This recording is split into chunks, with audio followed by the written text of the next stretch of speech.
All praise to the Father, man. This goes to my kids. There's no daddy love, you hear me? Shout out to the 12 tribe worldwide. We're on the rise. And do it to the end. No matter what this world may say, just know you different. You set apart, made in the image of all of y'all. When they telling you to quit, just push a little harder. Lift your head and move smarter. Keep your faith in the Father. Ain't no problem too big, no storm too wild. He got the power in his hand, you forever his child. They will try to break you down, but don't move. Hold on tight, best believe we gon' fight all night. Don't you never give up on yourself. They will try to sell you short, but I'ma show you your wealth. You more precious than gold. Stand tall, my child, you was made to be bold. To that day and its way, we gon' stand 10 toes. When that road get rough, and you think you had enough, remember. Wake up, Yasharala. We are back. Get up, Wake up. Wake up, Jacob. Wake up, Yasharala. What's going on, peoples? It's your brother, man. Jay Well. Let's go. Hey, this is your boy Hebrew Roots. My bad. I had to fix something real quick. It's all good. It's all This good. is just the original Hebrew. God. And we live, y'all. This is Wake Up Yasharala. As always, bringing forward these scriptures and talking about it from a Hebraic perspective, which is the original perspective. We on episode 21, y'all, of season 2. What? Yes, 21. It's a trip. Like we moving now. We're moving now. You know, like I remember when we were sitting here contemplating, all right, man, when we gonna start up season 2? You know, we gotta get things going and this stuff. And now here we are, a whole 5 episodes in. Yeah. Look, KB2 must have known we was talking about him. That's what it was. Shalom. Shalom to everybody in the chat. He must have knew. I just said, hey, let this brother pop in here. Yes. Shalom to you, big brother. Shalom, family. Yes. Always a blessing to see everybody in the chat. I tell you, every time we hop on here, it's just great to see y'all. You know, knowing that we doing this together. We're doing all this together, all to the glory of the Most High. All praises. All praises. All praises. Well, y'all know my slogan is to share it to your neighbor, your friend, your mom, your grandma-in-law, your mother-in-law, your father-in-law, your father, your brother, your sisters, your cousins, your baby niece, your baby nephew. Share it to your friendly neighborhood, the Gentile, the gas station attendant who see you looking all crazy in the morning. Go on and share it to them so that they may be blessed and come to know the Most High and His esteemed Son. All praises to the Most High. All praises. All praises. Oh man. So what's going on, family? I mean, what y'all been into lately as far as scripture is concerned? Well, so far I've been doing a lot of reading, specifically in Genesis. It seems like it's a lot of meat in there, and if you go by it too fast, then you're gonna miss some of that. All praise to Abba Yah for putting Genesis on my mind. It's been on my mind heavy. And I've just been going through that, man, and then reading other books. I started the Dante Fortson book that you sent in. It's a pretty good read. A lot of pieces that we need. A lot of things are new, and it's just good to see, that brother put all that down in that volume of the book. And man, it's just a good read. And I don't know what you've been up to, honey. I've been reading through Lamentations. I was in it the chapter 2 the other day. I was it kind of brought me to tears a little bit, just knowing that there is a place for us, and she cries out to us every day. Yeah, Jerusalem. She cries. Yeah.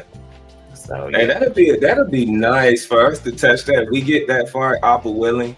We get that far. The way we can bring that to the table will be totally different than anybody has ever heard. That's right. And just give it from Jerusalem's point of view. You know, how does the land feel with, you know, everything that has transpired? You know, it's good. Yeah.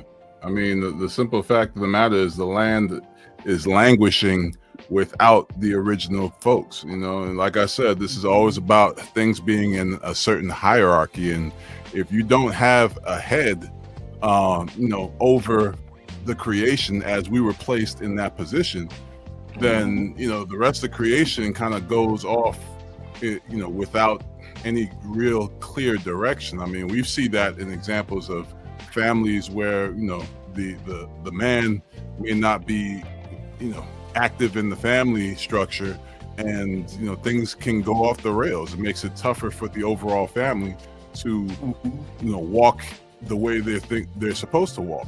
So, you know, when you see that type in shadow right there, it just, you can only imagine how it is for the rest of creation when we are supposed to be in a certain position and we're not yet.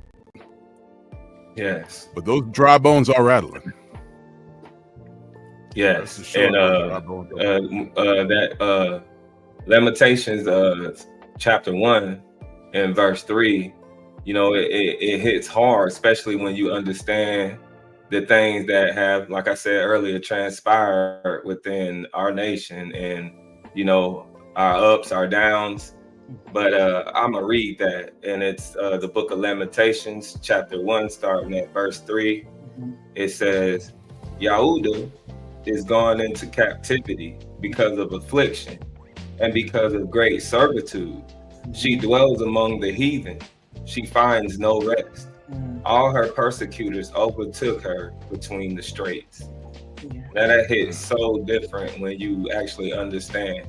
Because if you don't understand or not, you know, studied up and understanding of this book, that you can read that and not even get what the situation is. But there's a very serious situation here. And it says going into captivity because of affliction. And where did this affliction come from, you know? And it's like I say, the ups and the downs, you know. You seen us at one point where we rose up, Abba gave us a stepping stool, and, you know, then you see us, you drop the ball, what we say in NFL terms, fumble, and you see us fall. And boy, that fall was great. I mean, out of any race of people, you know, our nation, we fell hard. We fell really hard. And now it's time for us to, you know, pick that ball back up and, you know, keep our eyes focused, like what they would say in NFL terms, on the touchdown. That's Abba. You know, all praise. Yes. Absolutely, brother. I mean, it's a trip that you even mentioned that. I was looking at sharing this verse later on, you know, towards the end of the podcast. But I mean, what y'all brought out had me thinking immediately of Jeremiah 50, verses 6 through 13. And I'll go ahead and read that. Okay. My people have been lost sheep. Their shepherds have caused them to go astray. They have turned them away on the mountains. They have gone from the mountain to hill. They have forgotten their resting place. All that found them have devoured them. And their adversaries said, we offend not, because they have sinned against Yahuwah, the habitation of justice, even Yahuwah, the hope of their fathers. Ain't that what they're saying right now? Telling us that we deserve to be at the bottom because we're a cursed people. Whether they want to call it the curse of Ham, which we already know doesn't apply, or, you know, it's actually what it is, which is the curse outlined in, or curses rather, outlined in Deuteronomy 28. They're not taking pity on us. They're looking at us like, yeah, y'all deserve this. Yep. In fact, anytime one of us rises above, they gotta try and knock us right back down. Yes. Ridiculous. Let's continue. Verse 8. Remove out of the midst of Babel, and go forth out of the land of the Kasdim, and be as the he-goats before the flocks. For lo, I will raise and cause to come up against Babel an assembly of great nations from the north country, and they shall set themselves in array against her. From thence shall be taken their arrows shall be as a mighty expert man. None shall return in vain. And Kasdim shall be a spoil.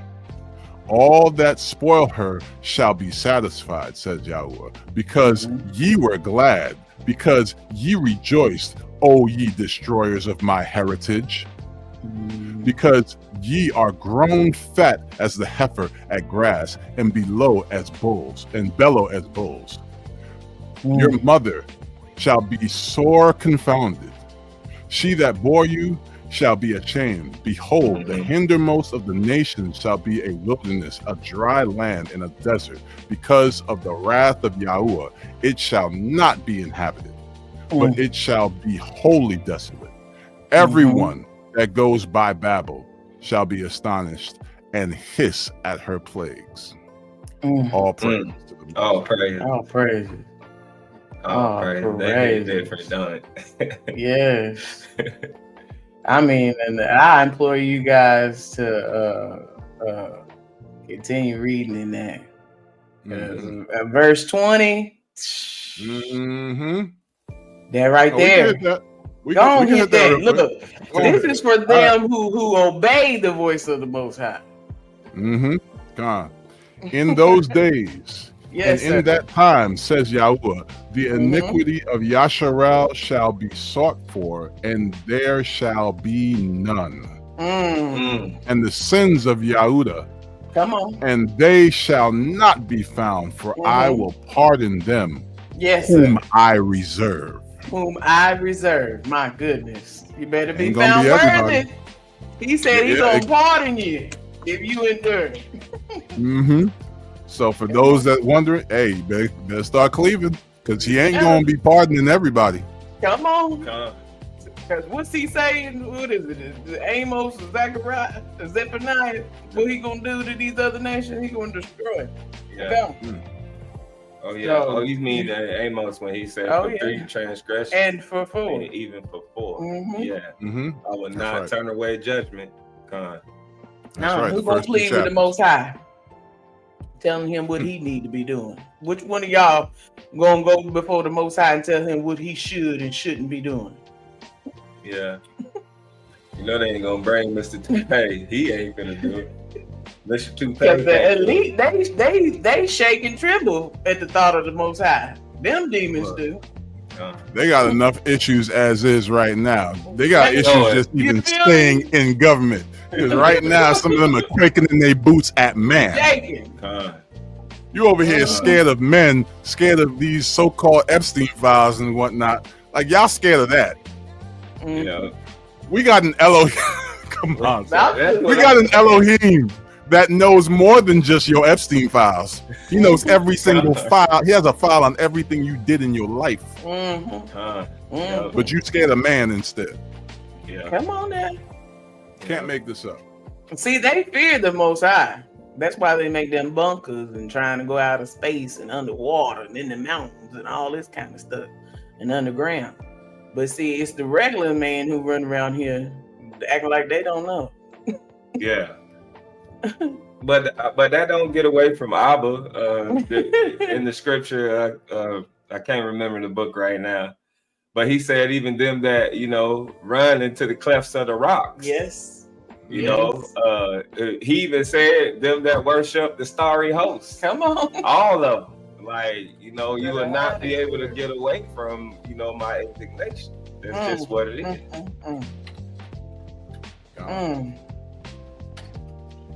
I'm just y'all think y'all mighty. But they understand that their issues are getting big on them, and it's part of, and a lot of people won't say it, but a part of the reason why things are going down for them is because his people are coming back to him He's hearing our cries. He's hearing our praying. He's seeing and talking about long suffering. Our Abba is long suffering, and we've been long suffering right here, trying to wait on him. And everything's been going good. Like you said, bro, we've been in Goshen. Just sitting back looking. Grab your popcorn. As long as you got Abba on your side, you can sit back and just watch it happen, and it won't come close to you. That's right. And these are the scriptures I read when, I start looking at the state of the world and seeing how they're doing our people, and just remember that don't worry about it.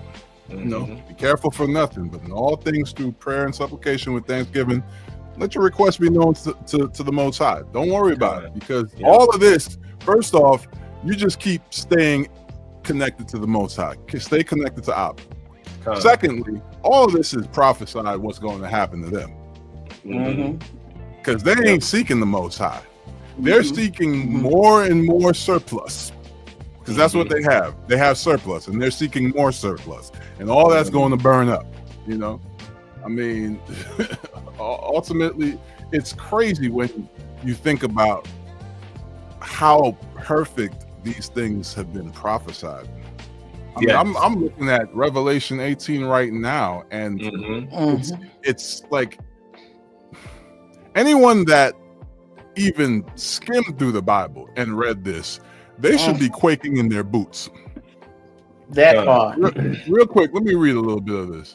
And Revelation 18 verse, I'll start from verse 1. And after these things, I saw another angel come down from heaven, having great power, and the earth was lightened with his glory. And he cried mightily with a strong voice, saying, Babel the great is fallen, and has become the habitation of devils, and the hold of every foul ruach, and a cage of every unclean and hateful bird.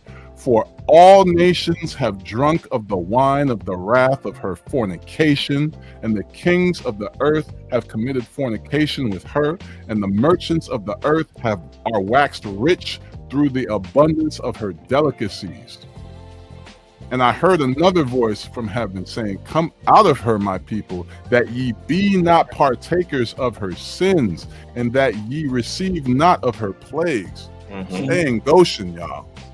Stay in Goshen, because like all these nations, everything, this entire system that was set up and that they're trying to further with United Nations and this one world religion and one world government and all that.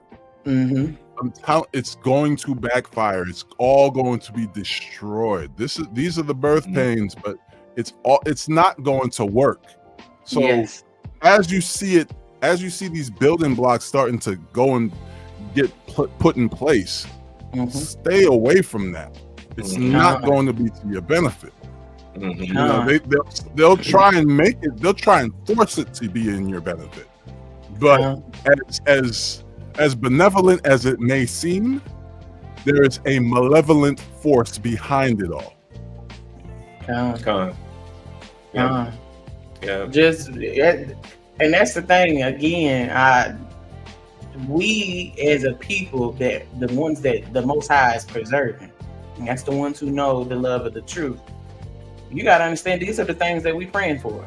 So when you see all of this desolation and all of this stuff happening, this is our prayer, because we want the will of the Most High to be done, and we know that the word says that it will be destroyed because of iniquity. So when we see all of this going on, and when it touches close to home, hide thy word in the heart. That is it. There's nothing else. Even in Abba's prayer, when you look at the words that are being spoken, you ask him, your kingdom come, your will be done. So that's what you're saying. You're saying, I'm ready for your kingdom to come, so your will can be done. We hold that dear in our hearts. I say that prayer should be spoken every day. I say at least every hour of the day, to be honest, the way this world is moving.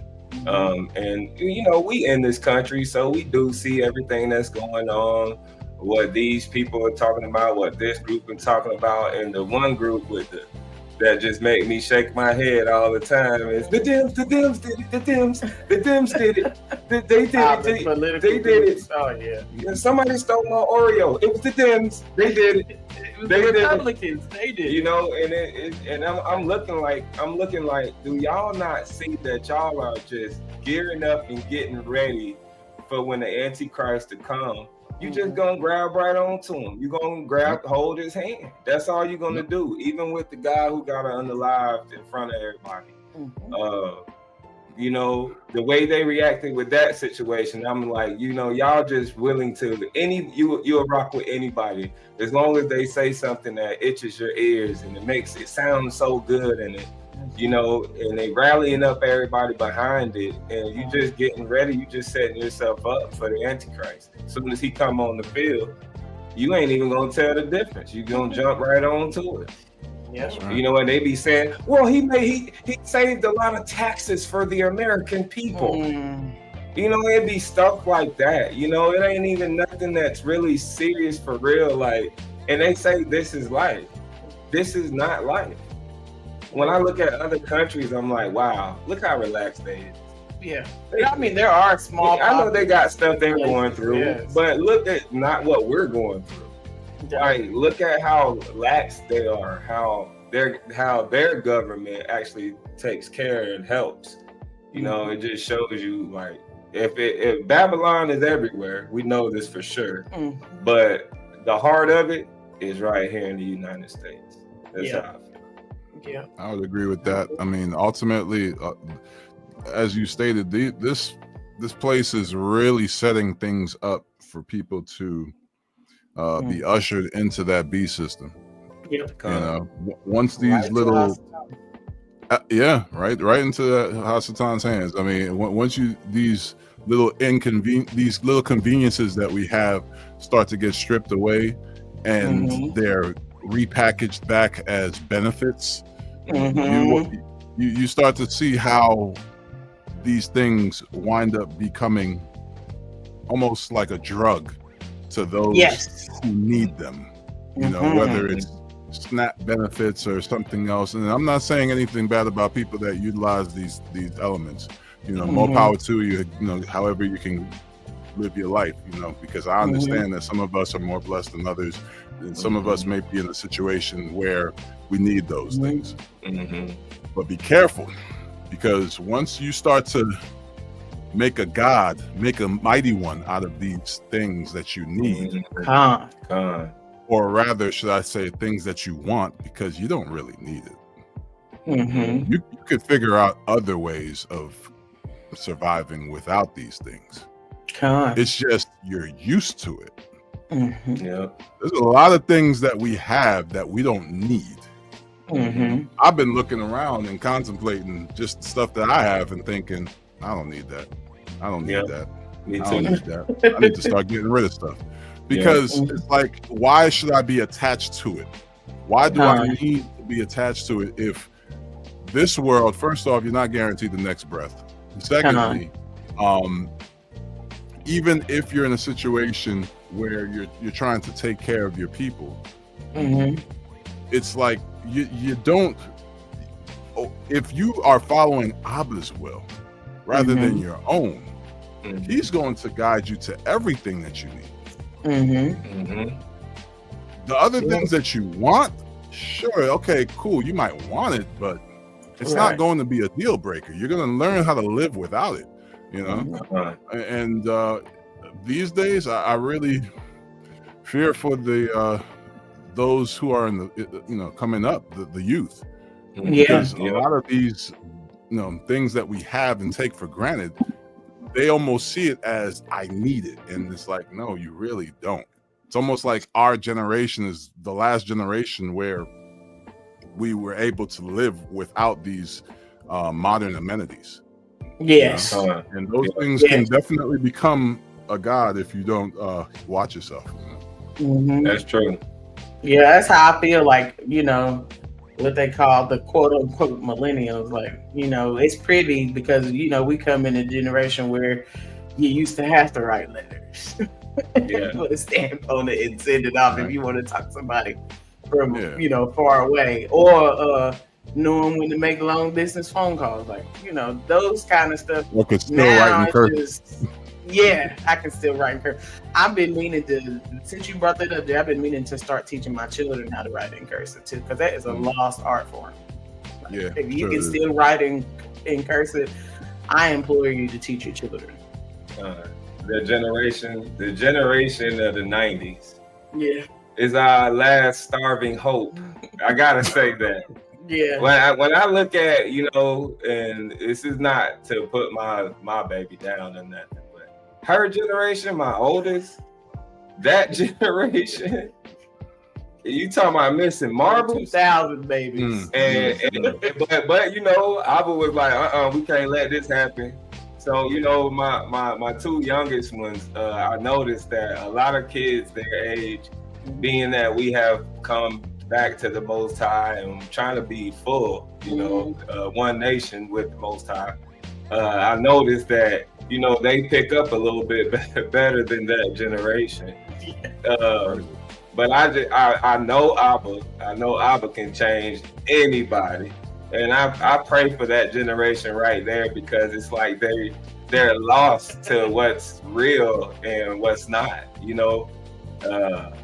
man, it's just and I blame a lot, and I won't always. A lot of people like to say, well, you need to look at the parents. A lot of these children have good parents. Oh yeah. But the thing is that the way the social media and the way the world is, anything you say to your teenager or do to them, they got the child protective services in your business and all of that, just because you try to put down discipline. I say that generation right there needs a good whooping. Just I love like that. And it's almost crazy to think about. I just think there ain't no more grandmas.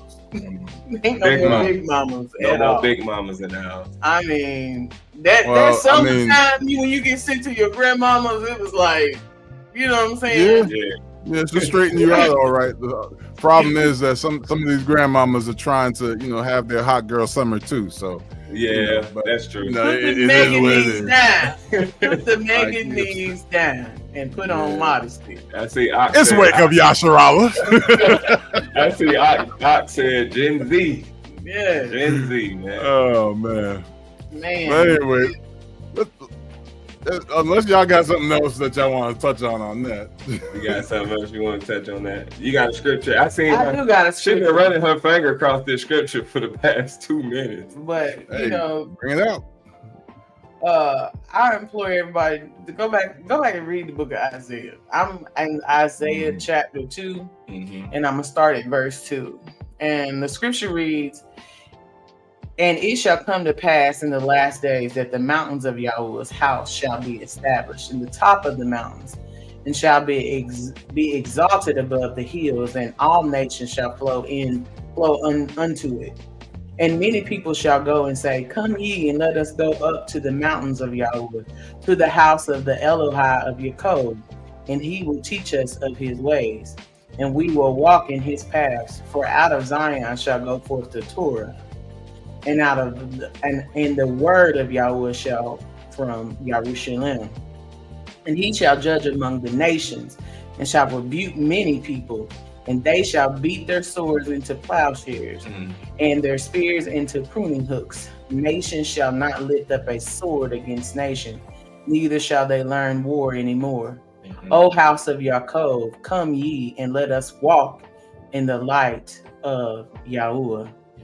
Therefore you have forsaken your people, the house of Yaakov, because they be replenished from the east, and are soothsayers like the Pelishim, and they please themselves in the children of strangers. Their land also is full of silver and gold, neither is there any end of their treasures. Their land is also full of horses, neither is there any end of their chariots. Their land also is full of idols. They worship the work of their own hands, that which their own fingers have made. And the mean man bows down, and the great man humbles himself. Therefore forgive them not, enter into the rocks and hide in your dust for the fear of Yahweh and for the glory of his majesty.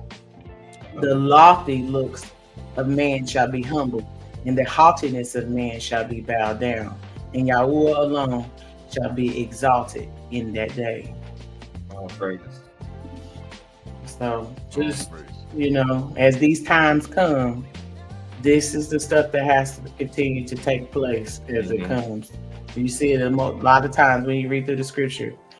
And in days to come, or in days to pass, thus says the Most High. So just be ready, Yasharala. All praises. All praises. All that really tells me again is when you're looking at especially the first 5 verses and the conversation that we were just having concerning the generations and how many are just wayward. That shows that this being our future, we're going to have to get back to having some standards. Yes. And this is where we go for these standards. So go figure. Yasharala is leading the path in that. If there's any questions as to why people in other beliefs like Christianity don't want to obey these law, statutes, and commandments, it's because ultimately the people of the book need to be the ones to come back to it first. Once we come back to it, we'll have the ability to help the other nations, bring them along, because it's going to be the Most High teaching us, Mashiach teaching us, our leaders teaching us, and ultimately all of Yasharala teaching the rest of the world. That the rest of the world that's still here, that is. The rest of y'all, I don't know, y'all talking about being raptured away, but I don't know what they talking about. When Yasharala be obedient, the world be obedient. God. We ain't gonna be raptured away 1 second because we still gonna be here Sundays at 6 p.m. Eastern. I just flowed into the pod updates.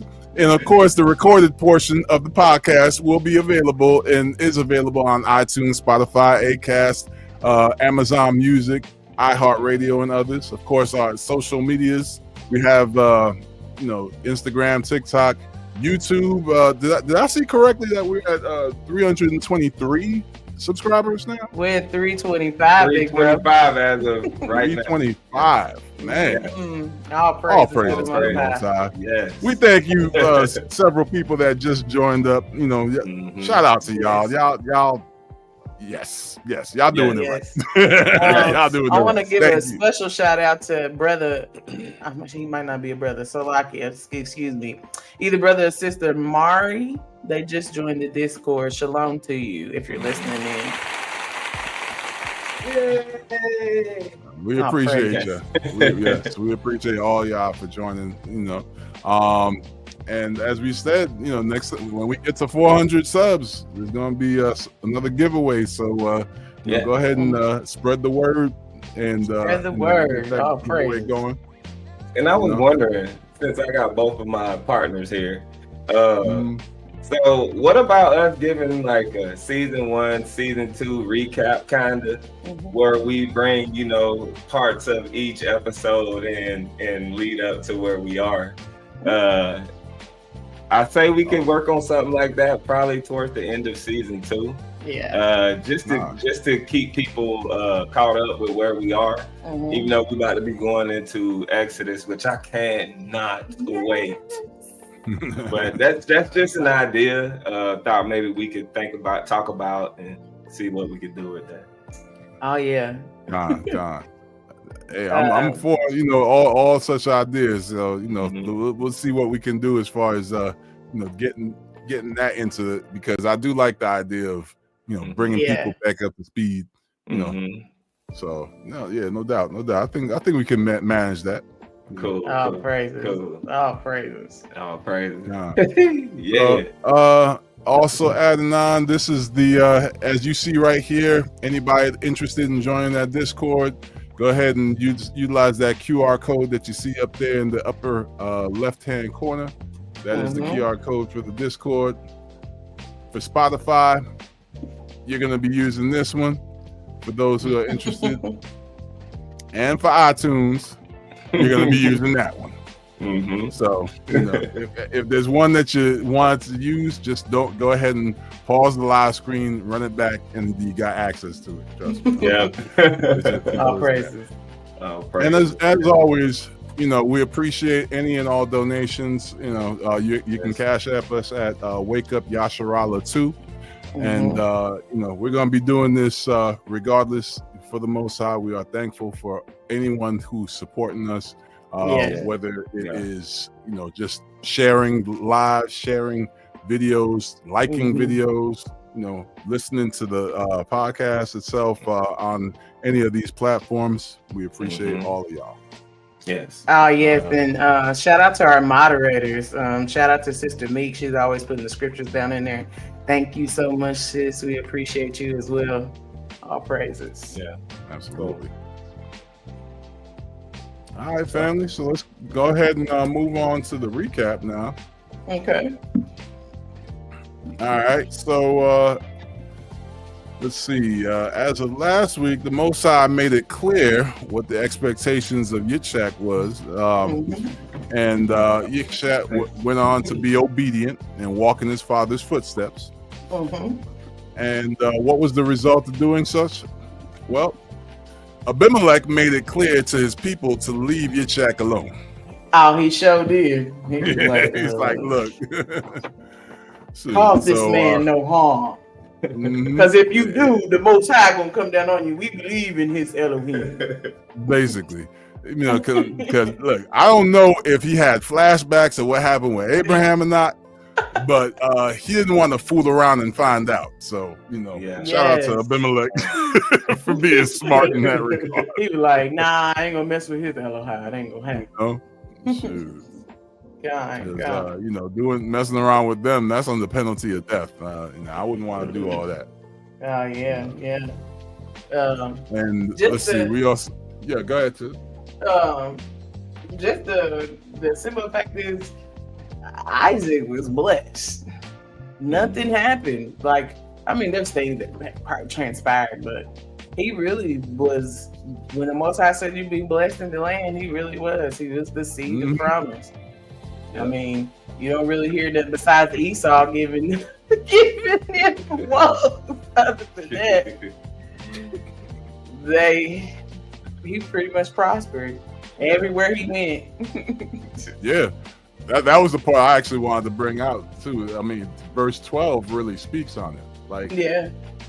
Genesis 26:12, it says, and Yitzhak sowed in that land and received in the same year 100-fold, and Yahweh blessed him.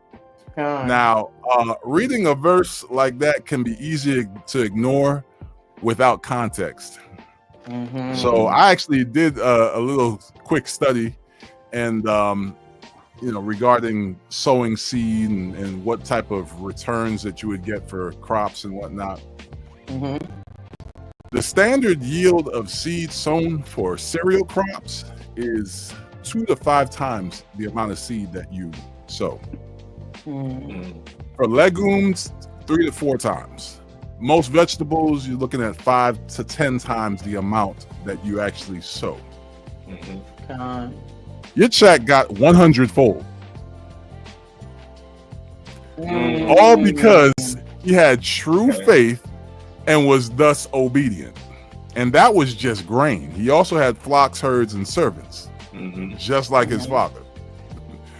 So, in fact, he had so much that Abimelech, who was the king of the Philistines, told him to move elsewhere because he had so much. I mean, that's straight up fear. Yeah.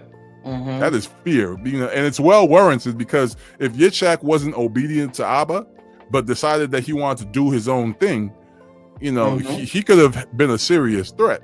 A clear example is how Yitzhak had so much, and he didn't argue over the wells that he dug. Remember back in those days, proximity to water was as precious as gold. But Yitzhak just walked away from 2 wells that he strove with them against. So that shows you how much he was blessed.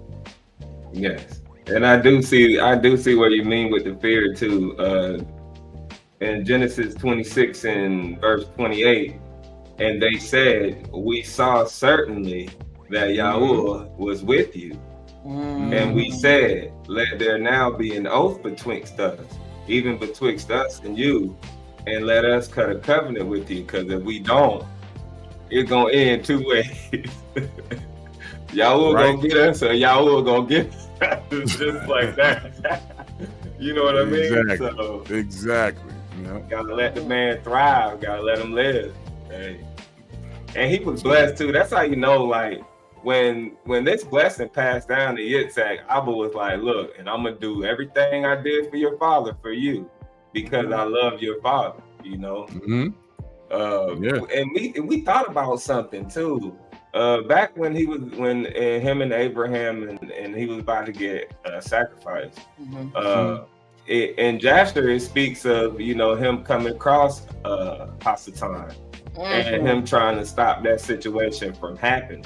Yeah. So that showed to me that he definitely was the seed of promise for Hasatan to come out of from under the rock he's under to try to stop that situation from happening. Yeah, because you ain't see Hasatan going after Ishmael. No, not he at was just like, all right. Yeah, that's true. Yeah. But I mean, just touching on what you brought out concerning Abimelech and all that. I mean, when you think about it, people don't actively seek covenants with those who are considered lesser than them. You know, they actually seek covenants with those who have more. You know, this is why, like, Abimelech sought out that essentially as protection. When you're looking at verse 29, you know, where he says that you will do us no hurt as we have not touched you, and as we have done unto you nothing but good. You know, well, I mean, you know, at that point in time, I think he was embellishing, but still, he was, having sent you away in peace. Yeah, he's trying to, you know what I'm saying? He's trying to, like, come on, son. Trying to bribe his way out of me all the time. I'm trying to get on these. Yeah, I'm trying to. You trying to dodge the smoke. I'm trying to get this water. You trying to take the water every time I. Come on, man. But you know, it's still. I get it. It's seeking that protection and knowing who has his back, because it wasn't Yitzhak, it was Abba. It was Abba. You know. Let me ask y'all something. What's that? Do y'all think that Yitzhak lied on the Most High when he said, "For she is my sister"? For she is my sister. Hey, just imagine what was going through his head at that time. I know, that's true too. Yeah, because I mean, let's put it like this: for her to be the sister, I mean, that's a stretch. I know. That's a long stretch, brother. And I mean, we can put it and know, like, I'm pretty sure that he's heard this story before through his mom and his how they got away. So that's probably why he was like, I'm gonna say what my dad said, you know. And then there's something about Abimelech that I know. I looked up, and the name, because Abimelech was the king of Gerar, right? And he come from a whole line of other kings. The name of Abimelech means my father is king, or father of a king. So I had looked that up. I thought that was interesting, because, you know, these names always have meaning. Yeah. So he was royalty, and he was in high regard of everybody around his land. So just when you brought that up, the word sitna, if you guys are reading in the Sefer, it means strife, or enmity, or hostility. And the root word is hasatan. Yeah, that is probably the enmity part. So that is that's pretty amazing. interesting. That's interesting. That's very interesting. Yep. That says everything that I need to hear. How that works. It does too. Yeah. I was tripping out. I was like, the root word means what? I didn't know that. Oh. That's crazy. That is a trip. Yes. So going back real quick to just touch on one last point concerning the whole what do you call it? Covenant thing. When you really think about the fact of them, Abimelech seeking a covenant with Yitzhak, it's really no different from today. You know, although the nations of this world are completely in error, and they think that the Khazarian converts are the people of the book. Yeah, they couldn't be further from the truth, of course. But they keep trying to seek to get into covenant with them and do good by them, because they know what time it is as far as I will bless those that bless you and curse those who curse you. Unfortunately, they didn't do enough study to find out if those are actually the ones that they should be blessing or cursing. That part. You know, I mean, because of that, is there any surprise as to why prophecy says that so many nations of the world are going to be decimated? They're over here aligning themselves with synagogue of Satan. Yeah. That. Yeah. And then have the nerve to get offended when you do on it. Because you know that, and the true apple of his eye is being trampled day in, day out in all of their countries and in all of their nations. And they're gonna find out when it's too late. Yeah. If it wasn't for that lie, they literally they're the first person of them who went in front of that king and said, Yahuwah has scattered us. He was upset with our fathers and he scattered us. That, to me, that was a slap to the face. That's wild. And then when you look at now, you know, even now today they can't say, "Oh, we're scattered everywhere." I guarantee, if it's certain parts of this world I go through, and you will not see them there, but you will see us though. Yes, you'll see us all over this world. And when they did that, it was like a dagger. And I actually watched it, like, because you know how Truth Unedited, he lets his stuff play out, and he shows it, and he's very distinct with how he uses it, and it just blew me away. I was like, wow. So off of just, Yahweh scattered us, you know, just that. Just that's all you gotta say. We up here screaming and yelling and telling everybody, and everybody just like, no, it's them. But this what blows my mind is they don't believe in Messiah. No, they don't. The same people who tell us that we not the people, they don't even believe in the same in who you call Christ. They. Yeah, so meanwhile, our people, back when we were in Christianity, even believed in Christ, regardless of the lies that they told us about him. That part. Back when we thought he looked like Caesar Borgia. Mm-hmm. Yeah. You know, and it's like, nah. So, like, that should tell you everything that you need to know. Yeah. Yeah. Yeah. I mean, what he was gonna say though. See, like, imagine him just sitting around a whole bunch of us. I'm talking about Caesar Borgia, saying, so what had happened was, and us looking at him like,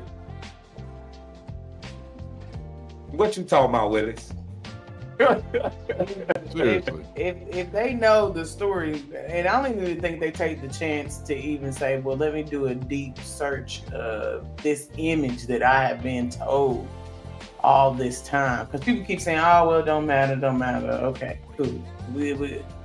But to even look into that as far as where it come from and how that became the pinnacle of this is what Christ Messiah looked like. And if they would even do that, I would be upset.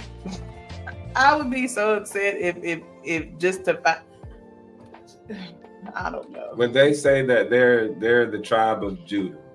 But you know, the Most High said the whole house, he was going to awaken the whole house of Yasharel. And they just claim in Judah. That's another thing that confused me with you know, how everybody else is viewing them. Are y'all reading y'all Bible? Because if y'all reading the word, you should be able to see that those people they have nothing whatsoever to do with us. Nothing whatsoever in their history. Period. But Jerusalem says in Zion they said that they've gone into captivity. Yeah. I mean, who's captivity? That's what I'm saying. Who's waiting? I know you ain't talking about Germany, that little 7-year stint. Yeah. In fact, let's make it. Let's say that it was 14 years. Okay. Yeah, let's do that. Scripture says it was supposed to be 400. That where they at? Count it up. It's a lot. So what's going on here? That I got about 386 more years to go. What's going on? We got that don't match up. Something don't match up. Like y'all can't be mad at us because we fit the prophecies and you don't. That's true. And everybody has recognized it too. Like I literally had instructors in high school that were mad at me for bringing out those truths. I remember that one person to this day who wound up trying to shut me up in a class where I brought out that truth. And I wasn't even in the truth at that point in time. I was just bringing out the facts that this is what it was for y'all. This is what it was for us. So it don't compare. And they tried to shut me down. And well, let's just say for the rest of that year, I didn't say a word in that class. Yeah. And neither did anybody else that looked like me. I got kicked out at the door. As soon as I got to the history teacher's door, he was like, "Nope, you ain't coming to my class." And it was because it was about the indigenous people, and he was trying to say the story of Pocahontas and all of that. And what got him mad was I was like, "How you know?" That's all I said, because I said, "Well, I mean, they could have been my color." And he was like, "Well, they weren't." I was like, "Well, how you know?" That's all I said to him. And he got mad because everybody went to, yeah, how do you know? Like everybody jumped in behind me. And for that, he was like, "I'm disrupting the class." And man, that was triggered. Triggered because they don't have the answers. You know, like seriously, we need one. Look, all y'all doing is just giving me some more sounds that I need to go ahead and add to this. We need Sway. Sway. How you don't have the answers, Sway? You don't. Like even when they was teaching, like talking about like the continental drift and all that stuff. Like when you wake up to the truth, you just realize you be like, that don't even make no sense. Look, I'll tell you what about the continental drift. If there is continental drift, it happened during the flood. That's when it's drift. That part. That is exactly big time. There's your continental drift. Now, as far as them leaving, Bible wins again. I don't see them leaving here. They've been in space too. I used to believe a lot. You know, I'm not saying that stuff ain't out there. Of course, we can look up and see stars. We see the moon, so we know that's there, right? I've looked through telescopes and whatnot, whatever. But my thing was when it actually hit me, it was like right in the back of the head, like Homie the Clown. Stupid. Don't play. Homie, don't play that, right? It's because it's like, okay, you did all that work just to get there. Didn't do no work to get there to get you back. So you got all the way there. How you gonna get back, man? It ain't mathing. It just ain't mathing. It ain't mathing at all. I watched Ancient Aliens told on everybody. Oh yeah, they tell it. They'll say it's just theories. Okay, theory is what it is too. Hey, if y'all want to have a good laugh, go ahead and watch some of the old NASA footage. Nah. I promise you're gonna be dying laughing. You're gonna be dying laughing when some of these common sense questions come up. Like, all right, so right now we're watching footage of the first man getting on the moon.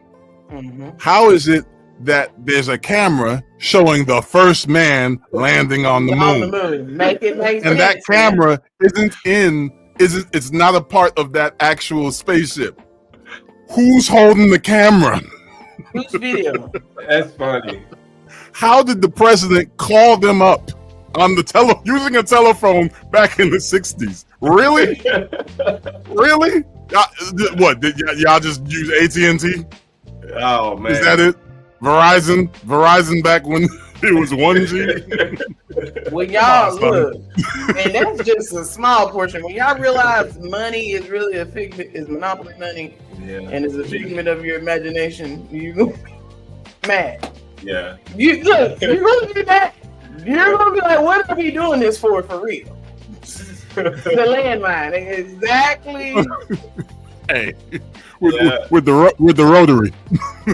One small leap for man, one giant leap for mankind. I was at work one day. I had everybody tripping out. I was like, okay, so if our cell phones and everything's ran off these big old satellites that's stowed up in the space, I was like, okay, it's way thousands of miles above us. Why we lose cell signal? Why the radio go out? I'm like, this stuff is, I mean, you got to think, they're saying this is thousands of miles up above the clouds. Way in outer space. And I'm like, now look, I'm on the phone with Jay Will talking about, hello, can you hear me? And I just walked into the next room. Hello? That made me think about them commercials. Can you hear me now? Yeah. But yeah, man, that was crazy. They had the president in on it and all. And they claim it was to beat, the Russian, and it's just a bunch of mess. If we was to draw that on the board, it'd be a bunch of mess. I'm just saying. But here's the thing, they also recorded them leaving. Who stayed behind on the moon? The first time you ever went, y'all gonna leave me here? If record, y'all leaving? Who is that cameraman? Who is the cameraman that stayed behind? I want to know. Oh my goodness. It's probably the people on Paramount, the owner himself video and talking about, yes, that's it. Oh, that mercy. Man, somebody zoomed in on something I watched and it showed the string that was hooked to their suits. It was funny. Oh, and here's another one too. Last one, I promise. Yeah. For the person that was the cameraman, how did they get the footage back to Earth? Oh man. All right, we good. You got things they recording with them big old box TV cameras that you got holes like this. Oh my goodness. And they talking about pressurized the air. With the film, you gotta come on. No. What was the one with it's Wake Up Yasharala? When the guy had the paper plate? Wow, so hard, man. I laughed so hard with the paper plate, man. He said, and you can make it look just like the moon, bro. That took me out. That took me out. Tortillas what took me out, that one. Yeah. The tortilla shell that somebody just cut. Yeah. See. True. But I'm just saying, y'all just we had a good laugh right now, boy. That was funny. When you put these true glasses on, you can't make this stuff. Living in these last days and times, check yourself and what you feed your mind, because that is true. They're trying to lie to you with all this foolery, and when you can see the truth, you can't unsee it. It's just as simple as that. Big con. And that's what this AI is. I mean, it's all just death and deception. That's exactly what it is. Even when it comes to 3-Eye Atlas, the way the world is, as much as they lie, you don't know how to feel about it. I look at it like this: if Yasharala can't see it with our own 2 eyes, then we gonna have to chalk it up with a grain of salt. You know what I'm saying? That's just me. When I saw 3-Eye Atlas, I immediately thought about Light Bright. I thought about that as a kid, and I thought about putting a bunch of filters over it. I did. I was but if it is real, it ain't nobody but Abba has to do with this.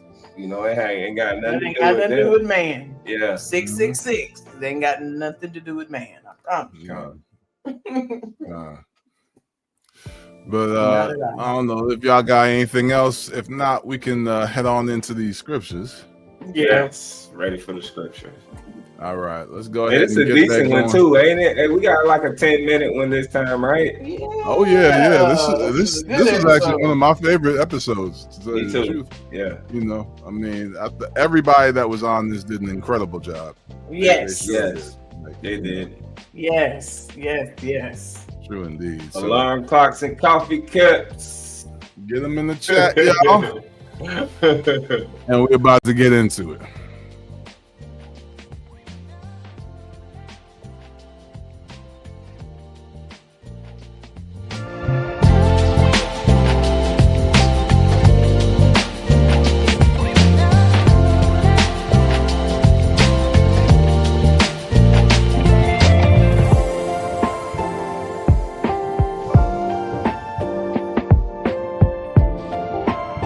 And it came to pass that when Yitzhak was old, and his eyes were dim, so he could not see, he called Esau, his eldest son, and said unto him, My son.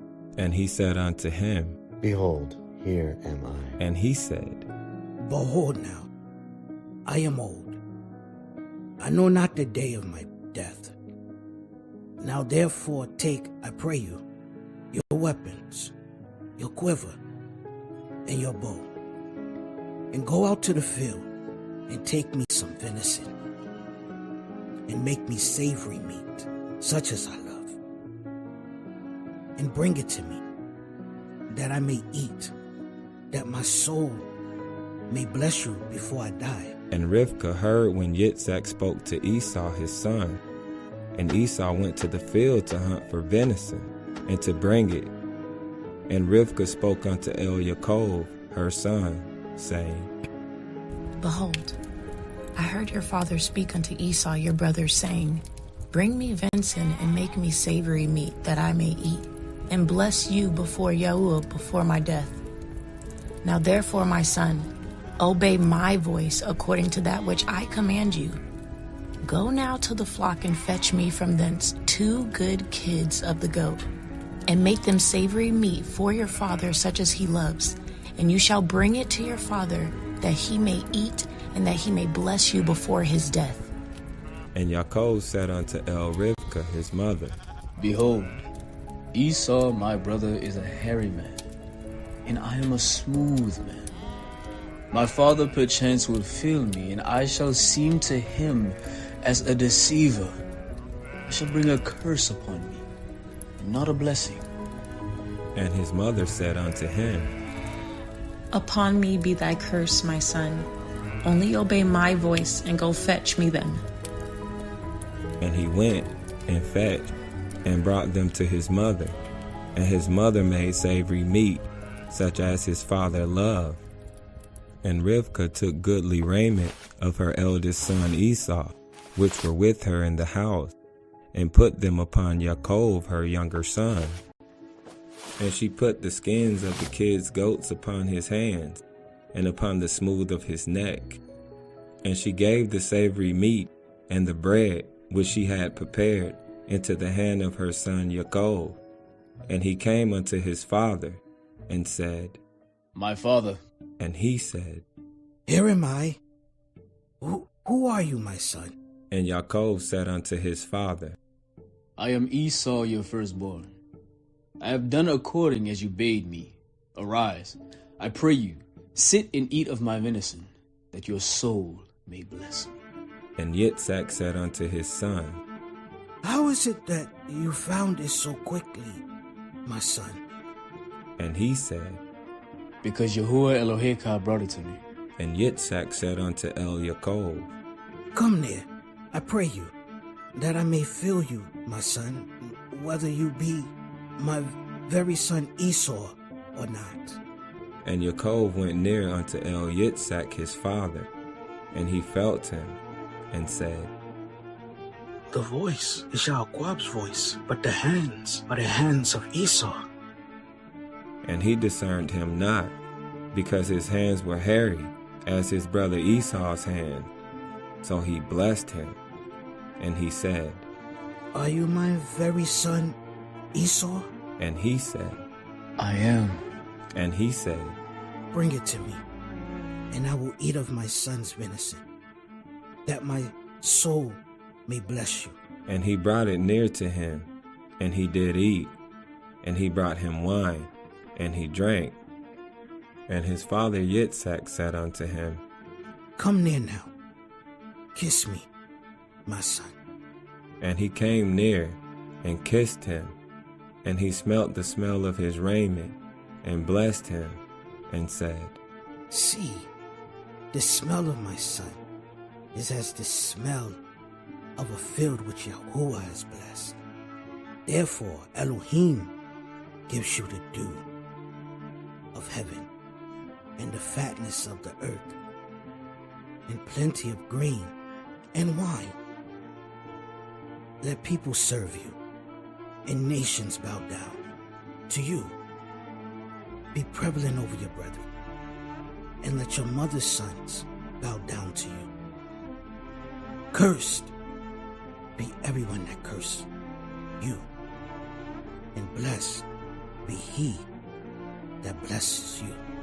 And it came to pass, as soon as Yitzhak had made an end of blessing Yaakov, and Yaakov was yet scarce gone from the presence of Yitzhak his father, that Esau his brother came in from his hunting, and he also made savory meat, and brought it unto his father, and said unto his father, Let my father arise, and eat of his son's venison, that your soul may bless me. And Yitzhak his father said unto him, Who are you? And he said, I am your son, your firstborn Esau. And Yitzhak trembled exceedingly, and said, Where is he that was taken venison, and brought it to me? And I have eaten of all before you came, and have blessed him. Yea, and he shall be blessed. And when Esau heard the words of his father, he cried with a great and exceeding bitter cry, and said unto his father, Bless me, O father, bless me, even me, O my father, bless me. And he said, Your brother came with subtlety, and has taken away your blessing. And he said, Is he not rightly named Yaakov? For he has supplanted me these 2 times and took away my birthright, and now he has taken away my blessing. Have you not reserved a blessing for me? And Yitzhak answered and said unto Esau, Behold, I have made him prevalent over you, and all his brethren have I given him for servants. And with grain and wine have I sustained him. And what shall I do now unto you, my son? And Esau said unto his father, Have you but one blessing, O my father? Bless me, even me also, my father. And Esau lifted up his voice and wept. And Yitzhak his father answered and said unto him, Behold, your dwelling shall be the fatness of the earth, and of the dew of heaven from above. And by your sword shall you live, and you shall serve your brother. But it shall come to pass, when you shall have the dominion, that you shall break his yoke from off your neck. And Esau hated Yaakov because of the blessing wherewith his father blessed him. And Esau said in his heart, The days of mourning for my father are at hand. Then I will slay my brother Yaakov. And these words of Esau, her elder son, were told to Rivkah. And she sent and called Yaakov, her younger son, and said unto him, Behold, your brother Esau, as touching you, comforts him, proposing to kill you. Now therefore, my son, obey my voice and arise. Flee to Laban, my brother to Haran, and tarry with him a few days until your brother's fury turn away. Until your brother's anger turn away from you, and he forget that which you have done to him, Then I will send and fetch you from thence. Why should I be deprived also of both of you in one day? And Rivkah said unto El Yitzhak, I am weary of my life because of the daughters of Sheth. If Yaakov take a woman of the daughter of Sheth, such as these which are the daughters of the land, what good shall my life do me? And Yitzhak called El Yaakov, and blessed him, and charged him, and said unto him, You shall not take a woman of the daughters of Canaan. Arise, go to Padan Aram, to the house of Bethuel, your mother's father, and take you a woman from thence of the daughters of Lavan, your mother's brother, and El Shaddai bless you, and make you fruitful, and multiply you, that you may be a multitude of people, and give you the blessing of Abraham to you, and to your seed with you, that you may inherit the land wherein you are a stranger, which Elohim gave unto Abraham. And Yitzhak sent away Yaakov, and he went to Padan Aram unto Laban, son of Bethuel, the Aramean, the brother of Rivkah, Yaakov and Esau's mother.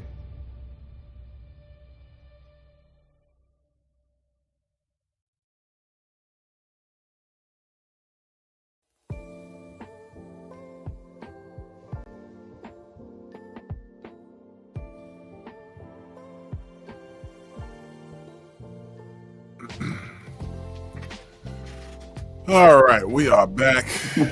Yes. Yeah. That was good. What y'all thoughts? Y'all like it? That was spicy. Yes. It was spicy, man. Yeah. And shout out to my brother Izar. Yeah. I am a smooth man. I'm a smooth man. I love it. Hey man, shout out to King Israel. She did amazing. Oh yes, man, she did really good. Yes, absolutely. She did her thing. She brought it around down there. She was like, call him to my brother. Yeah, man. She was like, and then like when she was like, you know, why should I be deprived of you, both of y'all in one day? You know, it's like she did lovely. She did a beautiful job. Yes. Absolutely. Yes. But she must have some beef with the daughters in the land, though. She was like, I fear for my life. And it's crazy. It's so crazy, right? Because I already know, you know, Jay gonna do his thing when the Most High speaks, right? Yeah. But from my point of view, like when we lay this stuff down and we're just listening to it to make sure we hit everything we're supposed to, we didn't miss anything, right? I have no idea how it's gonna sound afterward, right? Yeah. So when I do hear it, I'm like, man, I did good when I said it like that. Okay. Yeah. Oh, I could have did that part better, you know. Yeah. So I use those things, and then I try to bring forth. Like last night, night before last. The night before last. Night before last, we recorded in chapter 41. Man, I cannot wait for that episode. I can't wait to see your reaction. I did that narration in that one too. So. This is amazing. I mean, we got to hit a lot of points. Mm-hmm. Everybody did a good job, a great job, and all praise to the Most High. And the story keeps moving now, so we're getting to know some a lot of action. My wife brought up about the blessings that come to Yaakov, and the way it sounds when you know, fervent. And he said how you quieted the music, and he said the days. You know that was that was good. Yes. And he was the first set of vocals he sent in. He was nervous, so he was like, so I was like, well, we'll be reaching back out. We might need some ad libs or whatever. And I had reached back out to him, and I was like, okay, we got your vocals. They sound good, but if you want to put a little bit more pizzazz on it, because I mean these are your vocals.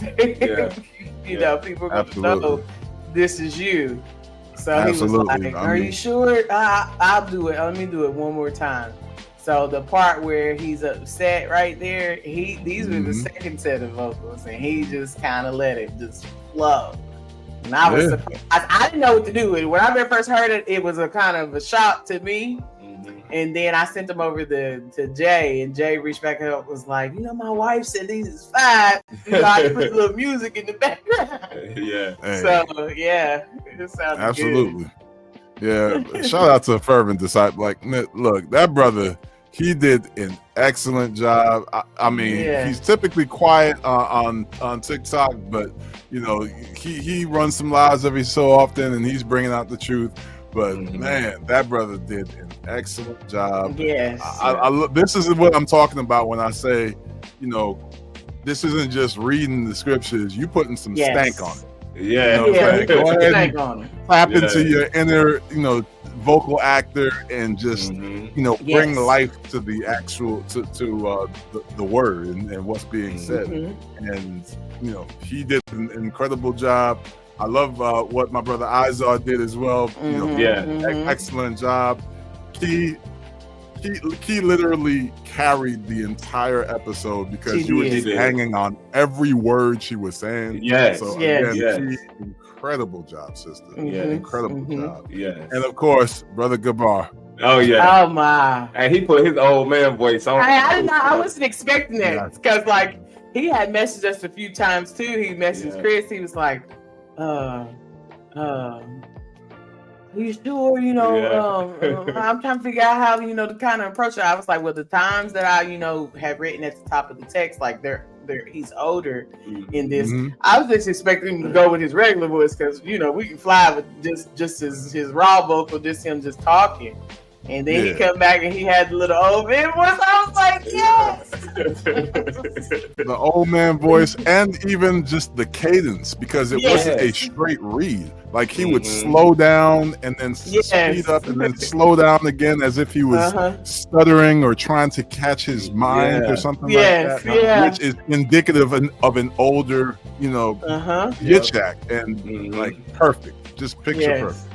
Yes, man. Even when Key, for her to whisper on the vocal and still be loud enough for it to really pick up each and every word that she was saying, bomb. But I know I was about to say that comes probably naturally just her being a mom and she's a teacher, so I can understand having to change your tone a lot. So that sounded really we good. Got a lot more coming. I mean, as we go through the word, we seeing more people coming forth. And for us, by us, Yasharallah, Hebrew call right here. Anybody. There's some cheap cat. And it does not matter your age. It does not matter your age. Yes. We need all ages. We do. Yes.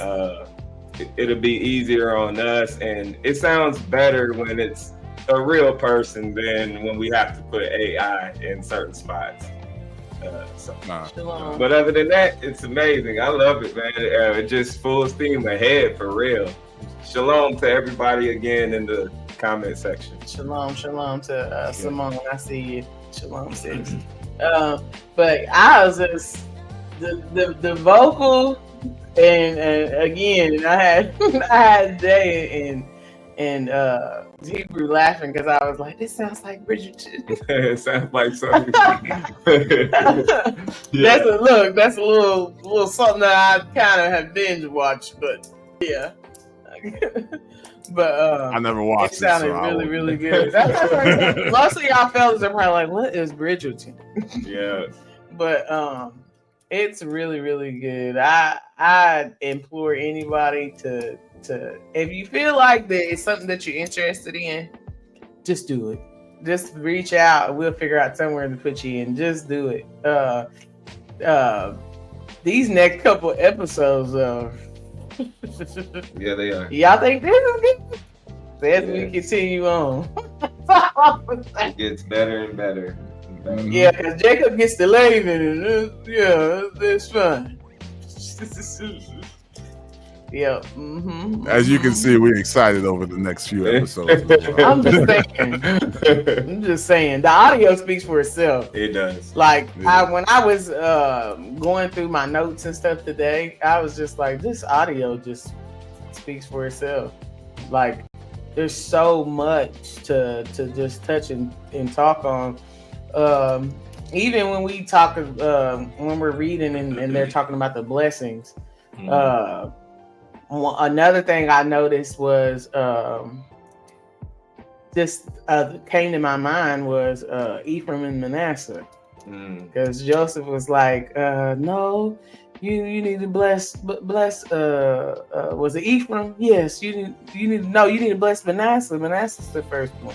He was like, no, I blessed who I was supposed to. And so that just made me think about that too. And then I mean, it's easy to see. You brought it up last show. It's easy to see why Abba chose Yaakov, and it's where his heart was naturally.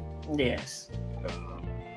And as you can see, Esau, well, he get mad at anything Yaakov do anyway, you know. So. Yes. What stuck out to me was verse 29. That part stuck out to me really. You want me to read it? Yes. In chapter 27. Genesis chapter 27 and verse 29. Let people serve you and nations bow down to you. Be prevalent over your brethren, and let your mother's sons bow down to you. Cursed be everyone that curses you, and blessed be he that blesses you. Yes. So it sounds exactly what Abba said to Abraham that back in his day. Yep.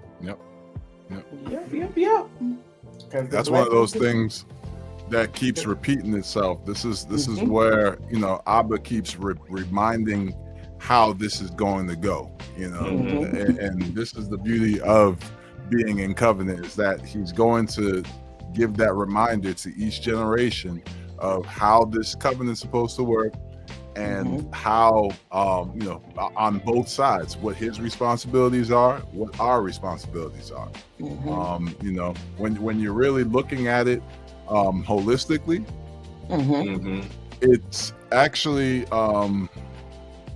you see a lot of the Hebrew marriage ceremony and marriage element. Actually, the whole marriage model is within scripture. The idea of giving us these standards as to what our side is going to be and what his side is going to be, how things are going to play out for us if we're in alignment with him, and how things will play out for him if, you know, if we're in alignment with him. This is basically the writing of a ketubah. All it is just showing, you know, that ketubah of, you know, what are the responsibilities for the parties involved, you know. And I mean, as we start to see things continue in scripture, you'll start to see, you know, it go from beyond just the initial matchmaking circumstances, which you'll see in earlier Genesis, to the idea of a written ketubah, which is stamped and in effect, which we'll see more so in Exodus, and then eventually the fulfillment of such, which of course, you know, that fulfillment is going to be more along the lines of the consummation, which is prophesied in the future. That's, you know, so you see the full marriage, the full marriage understanding as you read through scripture. You even see the divorce. Yes. The fact that you can be divorced before the consummation, you know, and that of course happened with Yasharal. So if you look closely, you'll the marriage model is all throughout scripture. Yeah, it is. Yes. Oh yes. That's true. I went and looked up something odd. What was it? I went and looked up what venison was. I mean, I know what venison is, but I just went and looked it up. Yeah. venison is referred to numerous of things, and not just deer. It's also referred to like elk, moose, and antelope. They're all in the same family. And venison is a Latin word, venere, which means to hunt. So I just thought that was pretty interesting. And particularly using that meat. When you get into even the Levitical laws, you know how it's clean, pretty much. So it's clean to eat. So it means that we was even upholding dietary standards even then. So it's just something I looked into and thought it was pretty cool. And those things run about 40 miles, can get up to 40 miles per hour. So that's fast. And imagine them then. You think they probably run fast. And this is now, but then. Pretty cool to think about. God. Yeah. I got a few things that I wanted to kind of touch on as far as this past episode. So of course Yitzhak, was older and getting to a place of blindness when he ordered his son Esau to hunt and make savory meat for him so he could bless him. This was always a curious set of events and details for me when I was reading scriptures, because part of why I question the situation is because Yitzhak was the child of promise for Abraham, and Abraham taught him everything he needed to take over the promise. So I always had the question of, well, why was it in his heart to give it over into Esau's hands? I mean, what was it about Esau that he loved so much that he was leading him to such, that was actually leading him to such a poor decision? Because, it makes me think that his physical blindness and old age was only a fruit of some spiritual blindness when it came to his sons. Not that I'm saying that he wasn't righteous, clearly he was, but there was something missing in the matter. And I mean, we never really get full clarity on this matter, but it's something to think about.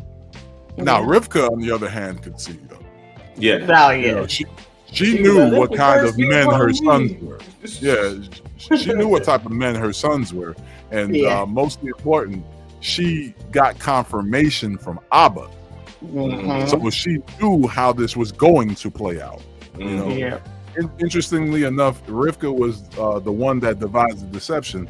Now, makes me wonder. It makes me wonder about her pedigree as well. Being that her brother Laban wasn't the most straightforward person either, which we'll find out in later chapters. But again, this isn't to accuse them of anything. The last thing I want to be is an accuser. But these are just things I've noticed when studying the story. But let's see. That was just like, I thought about when Isaac lied and said, that's my sister. That's my sister. Then he said, I see y'all over there smiling at each other. How's sister? Be playing with me. Don't you tell me that that's your sister.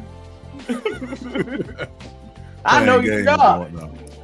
But it goes, and then you see obedience too with Yaakov too, and with Esau. They both was hearkening to what their parents told them to do. That's true.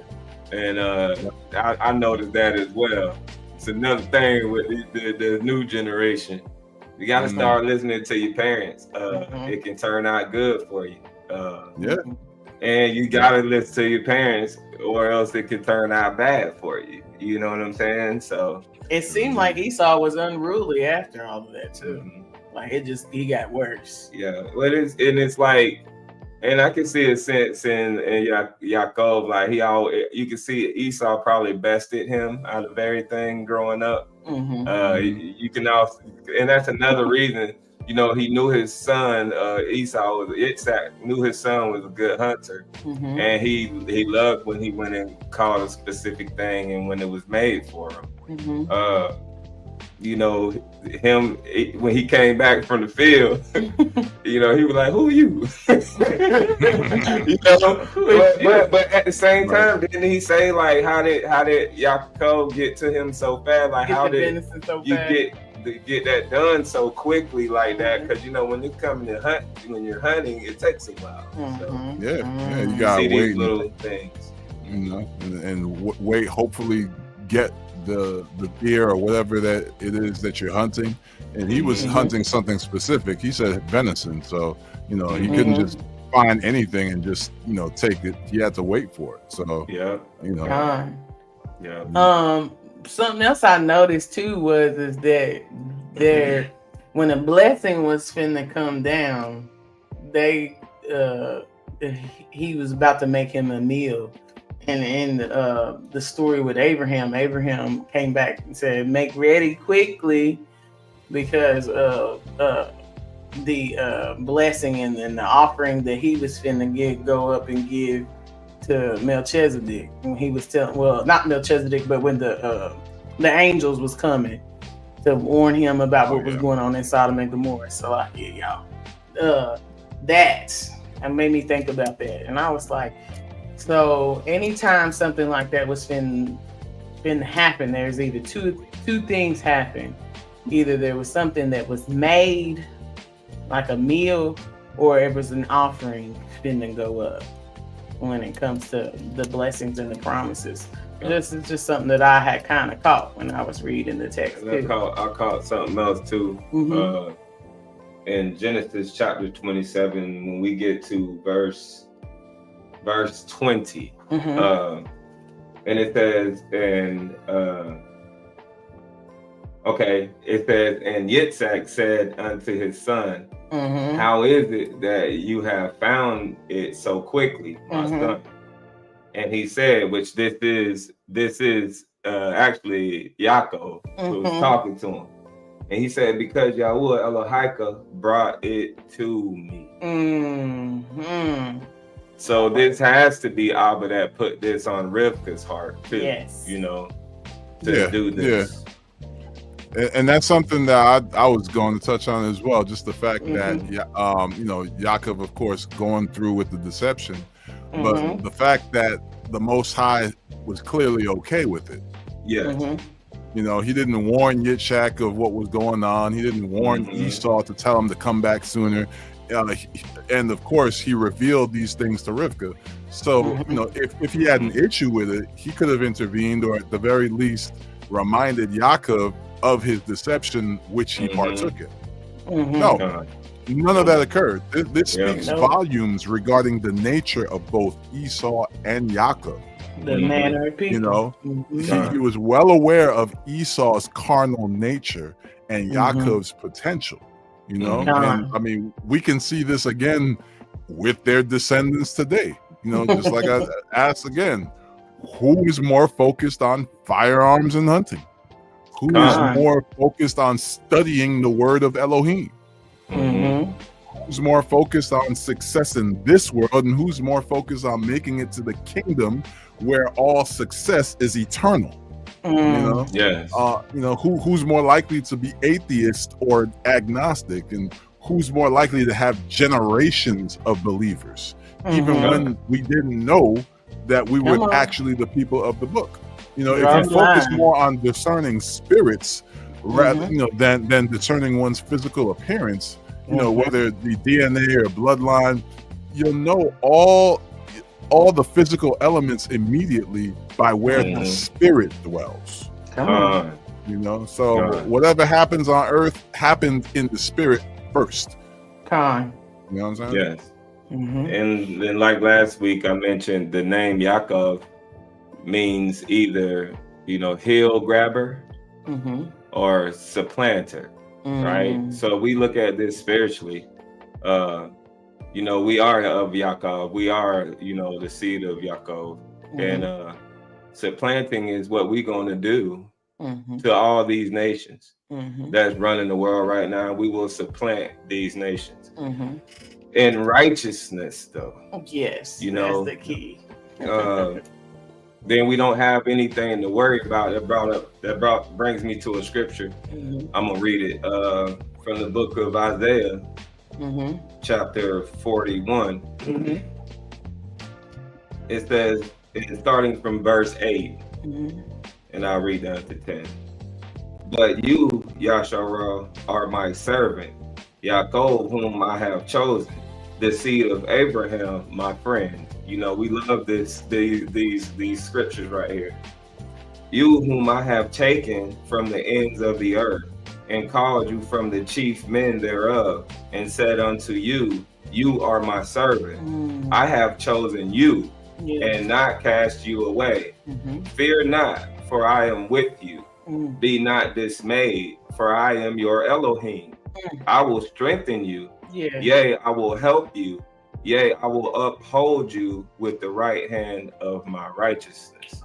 So we are still supplanting every day. We're going to do it spiritually. And when Abba returns, we'll also supplant them physically. You know, we held on to the hill, but now it's to the point where like Abba's like, no, you don't have to hold on to it. You hold on to me.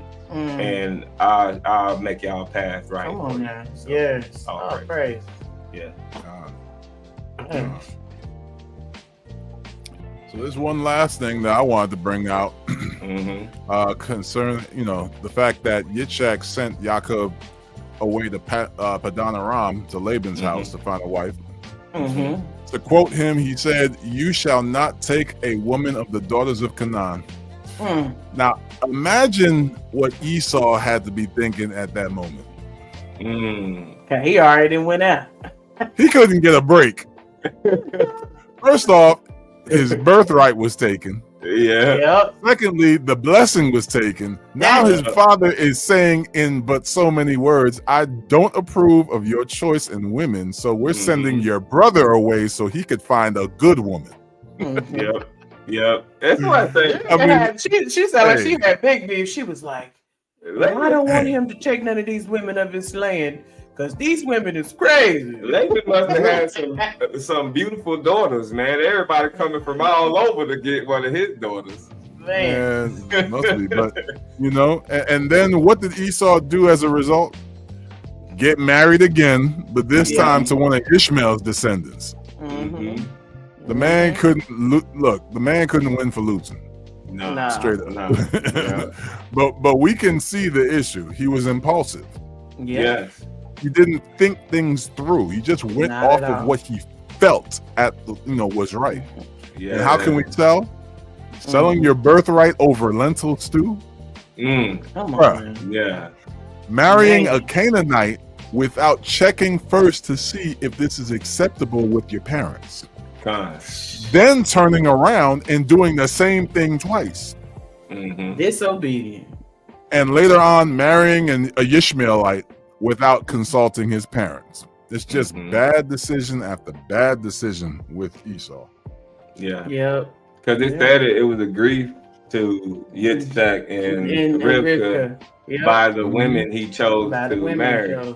Yep. So I know there's a mama going through that. Man, you know his mama's all over. Right? I knew I shouldn't have let him talk to her. You know where I see the whole lot of it? Let me tell you, they put it on full display on TV. It's when they getting drafted out the NBA or NFL. Them mamas be madder than five, them girlfriends, boy. They be mad at us. They be like, especially when they get all up in the camera and all. Man, that's a perfect example right there. If you want to I done seen too many. I done seen too many times where somebody, one of them is trying to get all comfortable and whatnot next to the man, and it's like, look, move out the way, honey. You ain't even married into this family yet. Look, back up, look. All in the camera. Like, come on now. Ain't nobody looking at you. You are not the main character. Crazy. The mamas be like, girl, if you don't move. One mama had to pull the one girl by the head, look like. She was all in the camera. I was like, man. Hey. Yes, and then go and about Yitzhak in chapter 27 of Genesis, verse 33, it says, and Yitzhak trembled very exceedingly and said, where is he that has taken venison and brought it to me? And I have eaten of all before you came, and have blessed him, and he shall be blessed. That I can see why that crushed Esau. Yeah, I know that really crushed him and his spirit. Yeah. This is exactly why I made sure that sound change, that background music change happened at that moment, and in and around that moment, when it was being built up, because like it had to. Could you imagine the pit in the stomach of both Yitzhak and Esau at that moment? Yeah, where it's just like, Yitzhak has to say that he was duped and has to is coming to the realization in his old age that he just got duped out of giving the blessing to his son. And then Esau hearing the truth of what's going on at that moment, man. Look, what happened with Esau, it happens with Esau, but it's not like I can't, when you're putting these things together, when you're putting this type of production together, it's like you have to almost feel what they're feeling so that you can convey it properly to everybody else. So yeah, man. That's he was upset, man. Like, you gotta think though, like, this is all he's been, probably from like a youth, like, you reach a certain age and like, manhood or whatever, he's been doing is preparing to take over and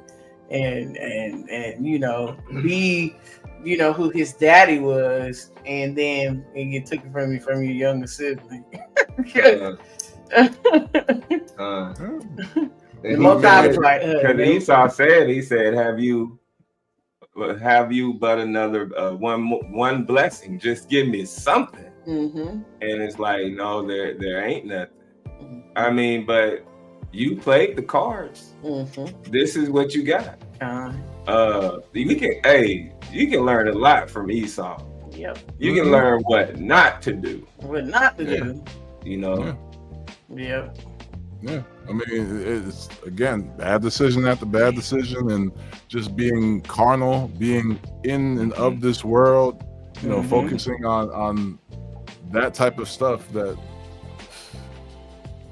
it's unfortunate, but I mean, again, you see it these days too. There's people who get hypnotized by how easy it is to get everything that they want in this world, and that's why they would much rather forsake the riches of the future, to get whatever they can here and now quickly. And all that's the equivalent of getting a whole lot of knowledge without any wisdom or understanding. You get the knowledge and now you can do stuff, but you're not wise enough to know what to do with that knowledge. You just have what you want based off of your feelings. This is why, feelings can be so dangerous. You have to really temper those and, focus more on, all right, well, what's the Most High's will? Even, I mean, if you think about anybody that was following through faith, their feelings, they put those on the back burner. Like, how did Abraham feel having to put Yitzhak on a whole altar? Man. He put that on the back burner, though. And you know what? He wound up being blessed because of it. So, that feelings can be very tricky. I'm not saying that you should just ignore them all, but what I am saying is do not be ruled by them. Because too many people, male and female, are ruled by their emotions. Yes. And that is breaking the first commandment. And I found another thing I want to reach to with this chapter. This is Genesis chapter 27. I'm going to start from verse 38 to 40. I'm bringing up verse 38 again just because it goes into the rest of it, right? And Esau said unto his father, have you but one blessing, my father?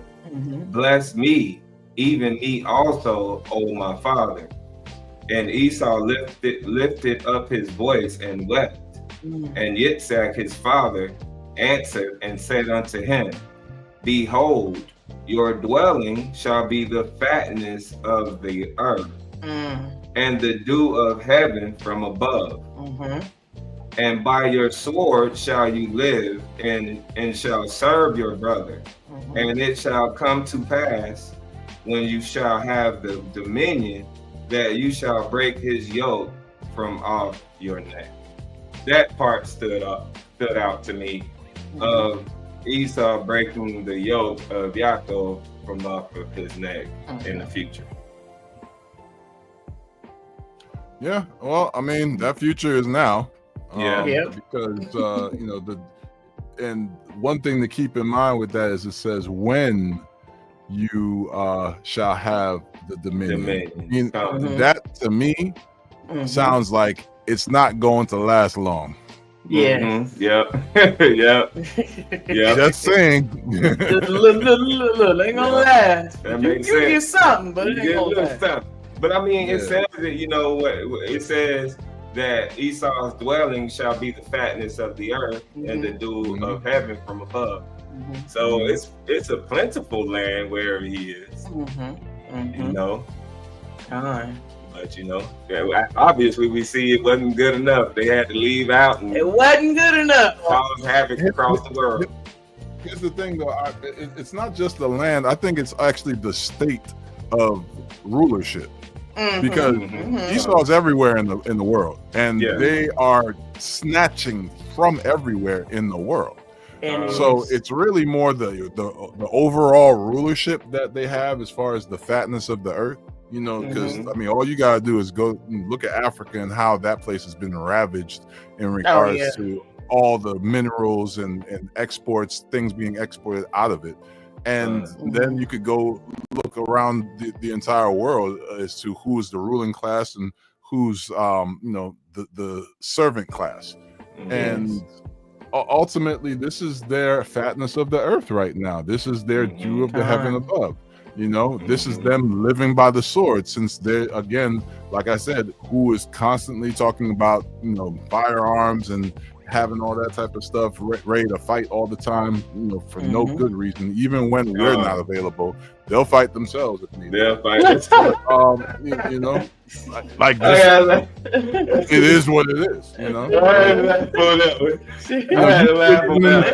Let's start some stuff with look at Parliament right now. If you look at the government right now, look what's going on. They are even these sports that they had, that like they created, like who.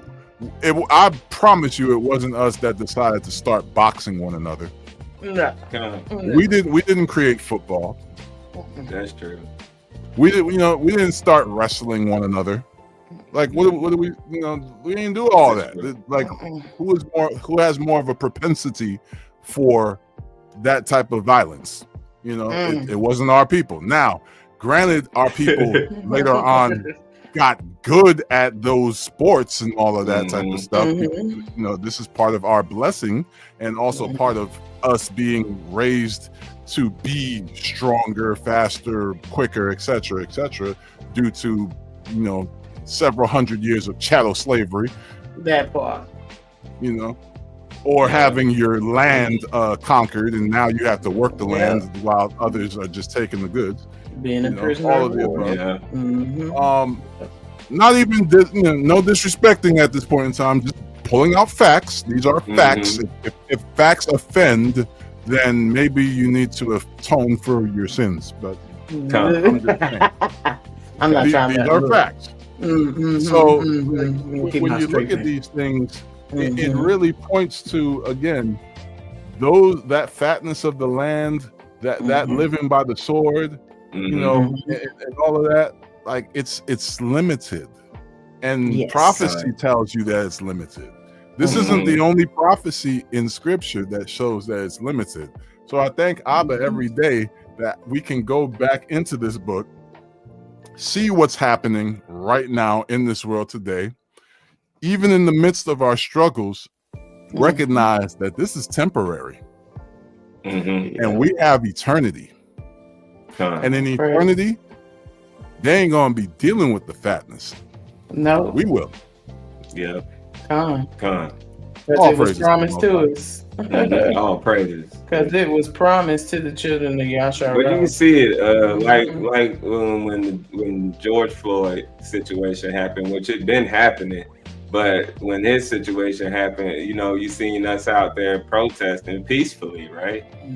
And we seen who was getting in the mix of it and turning the peaceful protest into something violent. Then when now since they dropped their ice cream, they wanted to run inside the Capitol. I know I ain't saying we were not there, but it was very few of us. Slim to none. It was nothing but saltine crackers running out there and acting crazy and stuff, right? Yeah. But you know, like you can see tables turning. They do things to see if we're gonna jump. If we're gonna go out there, like say for instance the SNAP benefit situation. I felt like if that would have been right now, nobody got nothing, like the government was still closed down or whatever. I felt like the news stations will first go to poor cities where the blacks are. And have it all on the news, so they can say, so it can make them feel better. It can keep the stereotype of what America is looking like on the poverty level or whatever. So I felt like that too, and it don't do nothing but make them look crazy for real at the end of the day. Yeah. So, and I mean, the numbers with a lot of things that stereotypically are placed on us as a people, we don't even benefit from it. Like it does there's so many. For one, they either discriminate at the office, or you don't, or they don't qualify. Same thing with the black farmers. They never got government subsidies. They discriminated with the applications, or they don't qualify. Yeah. That is the if you really deep dive and do and search out the matter, you'll find that quite often. Even down to Planned Parenting, you know, with the aid clinics, we're not there. All of that stuff, Planned Parenthood, that stuff is pushed into our community, and is stereotypically pushed out about our community. And it's not the case at all. Yeah. Actually, we are the groups that are actually having babies, but it's just a lot of things that, you know, the spirit of Esau, you know, you see it, and anybody who chooses to ignore it they're not living in the alignment of the Most High. Wherever Yasharel is, Esau is close by. Believe that. Yes. Yeah. Yeah. Well, they gotta try to hold on to their blessings as long as they can, knowing that their time is running out. You know, this is why I don't get caught up. I don't get caught up in their foolery as much. You know, to me, it's just like, ultimately they're going to try and play that little Tom and Jerry game of justifying their actions, and there is no justification. And every time they take a step to try to justify more violence and more foolishness towards our people, all I do is just look at that like, man, imagine writing an entire several 100-volume series of all of your sins that will be brought back to your remembrance on Judgment Day. And you guys are constantly doing this because of you hate us, or you hate a skin color. That is wow. Yeah. That's how stupid some of y'all are. Yeah. A skin color, a hatred of a skin color. and you wonder why you won't be inheriting anything? Mm-hmm. Do you think the Most High wants people that's stupid? Like, come on now. and even if you say you don't know anything about it, even remotely being within, like, I'm gonna say the last 3 generations of you. I mean, just right at the peak when slavery was abolished, there is somebody down your bloodline who's probably did something to the children of the Most High. Okay, that's just like if with us. We are repenting for our forefathers, their sins. We ain't even looked at Messiah. We ain't even seen him with our own eyes, but they did. Yeah. So if we are repenting for the sins of our forefathers and our ancestors, you need to be really thinking about that. The reason why we are perpetually, like, the disdain, we are a byword throughout the lands, is because of the sins and iniquity. But if judgment was put on the children, he said it. If they received, I didn't even spare them, and I love them. I love them. To not even spare his own people, like, you know how many of us are gone, got took up out of here? Not even just by us, but just because of the sins and iniquities of our ancestors got to. I mean, come on. But then you see, like, you see now, like, okay, it's like, all right, we do all this wrong to a people, and then it's like, okay, we found out that we was wrong in y'all's true chosen people, and it's like, okay. Well, instead of, with that Edomite heart, instead of them being nice with it, and being like, okay, well, the truth has come out, we've been telling them a lie all these years. They won't do that. But the ones that do understand now and say, okay, these are the people of the Most High, they think they're safe. They like, okay, I'm grabbing on the skirt of a Jew, I'm safe, right? No, it's times when that's supposed to happen. See, that's supposed to happen in a certain order like that. All the things that have, and it's bad people in every people. Yes, that is true. But at the scale that it's happened to our nation, yes, it rises above all.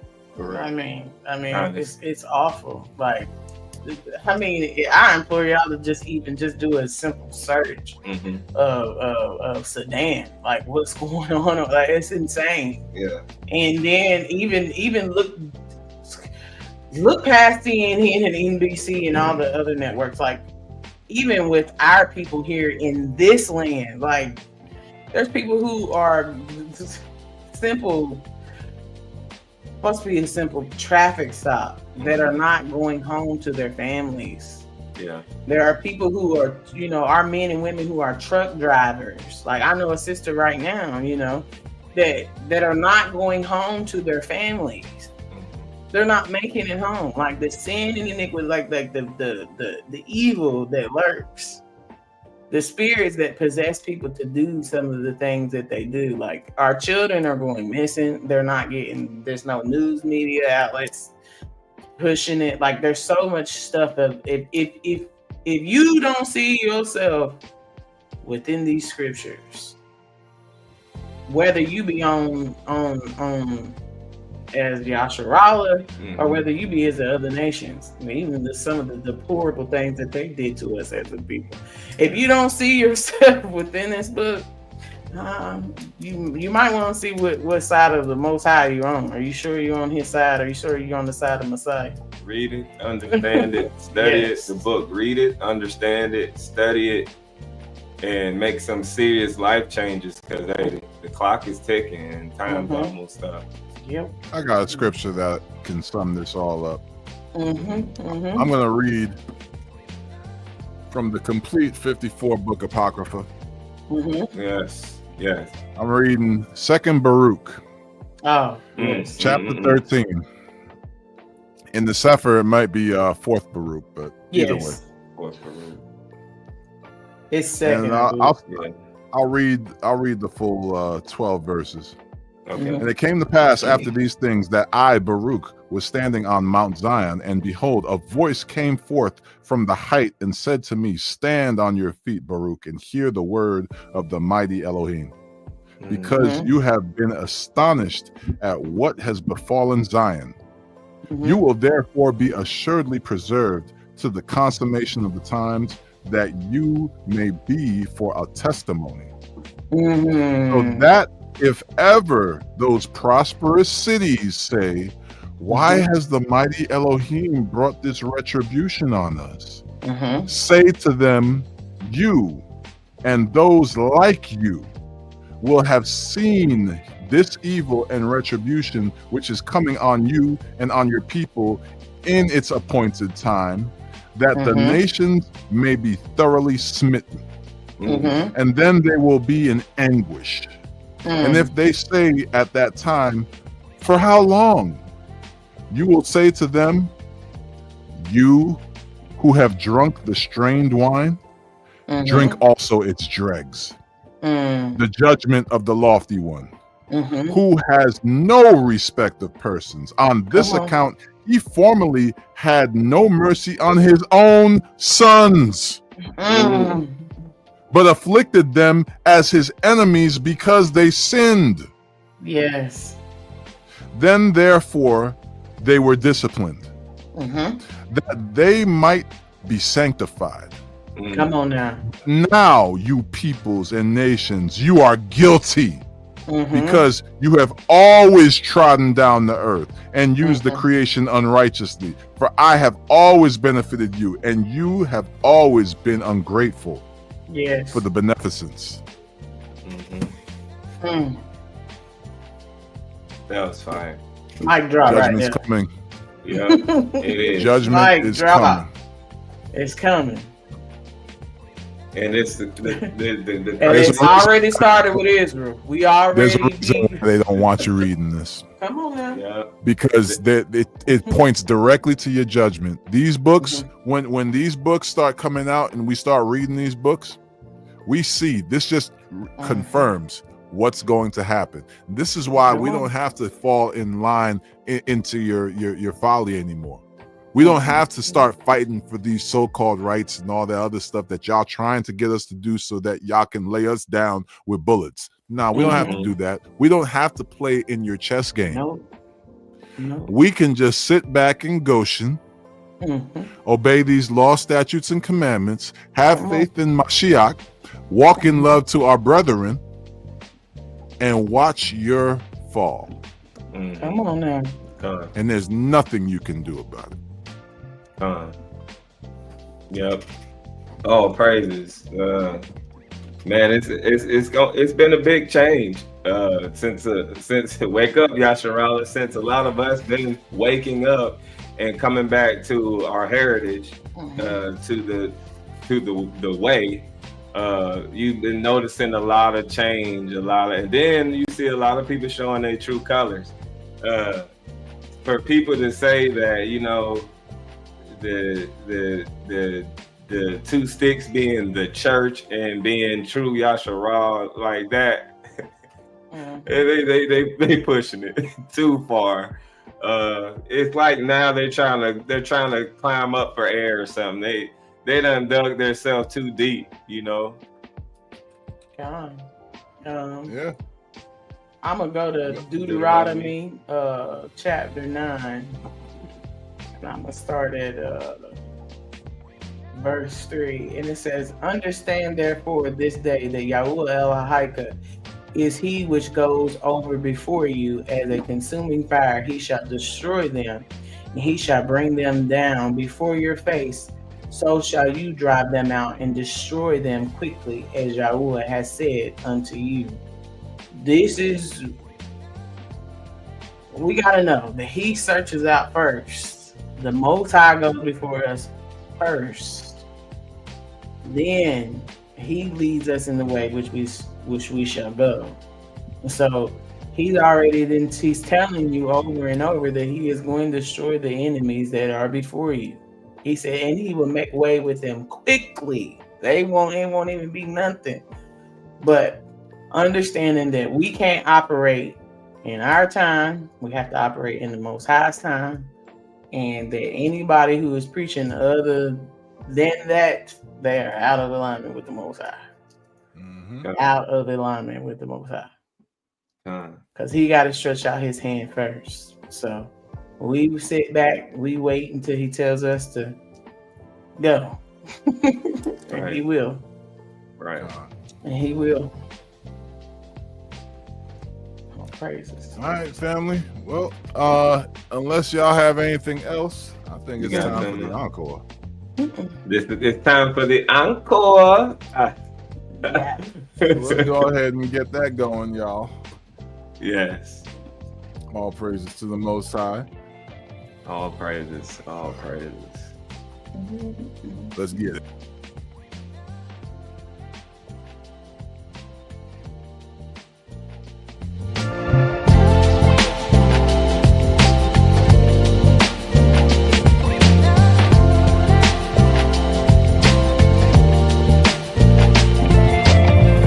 And it came to pass that when Yitzhak was old, and his eyes were dim, so he could not see, he called Esau, his eldest son, and said unto him, My son.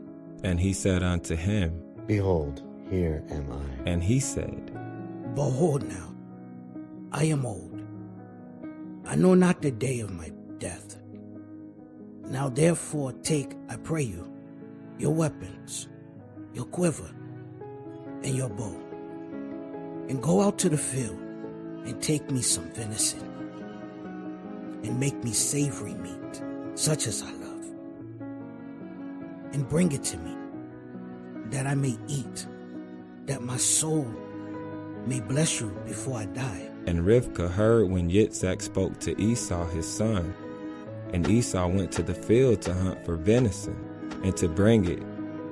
And Rivkah spoke unto El-Yaakov, her son, saying, Behold, I heard your father speak unto Esau your brother, saying, Bring me venison and make me savory meat, that I may eat, and bless you before Yahuwah before my death.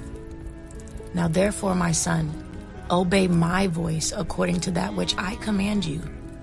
Go now to the flock and fetch me from thence 2 good kids of the goat, and make them savory meat for your father such as he loves.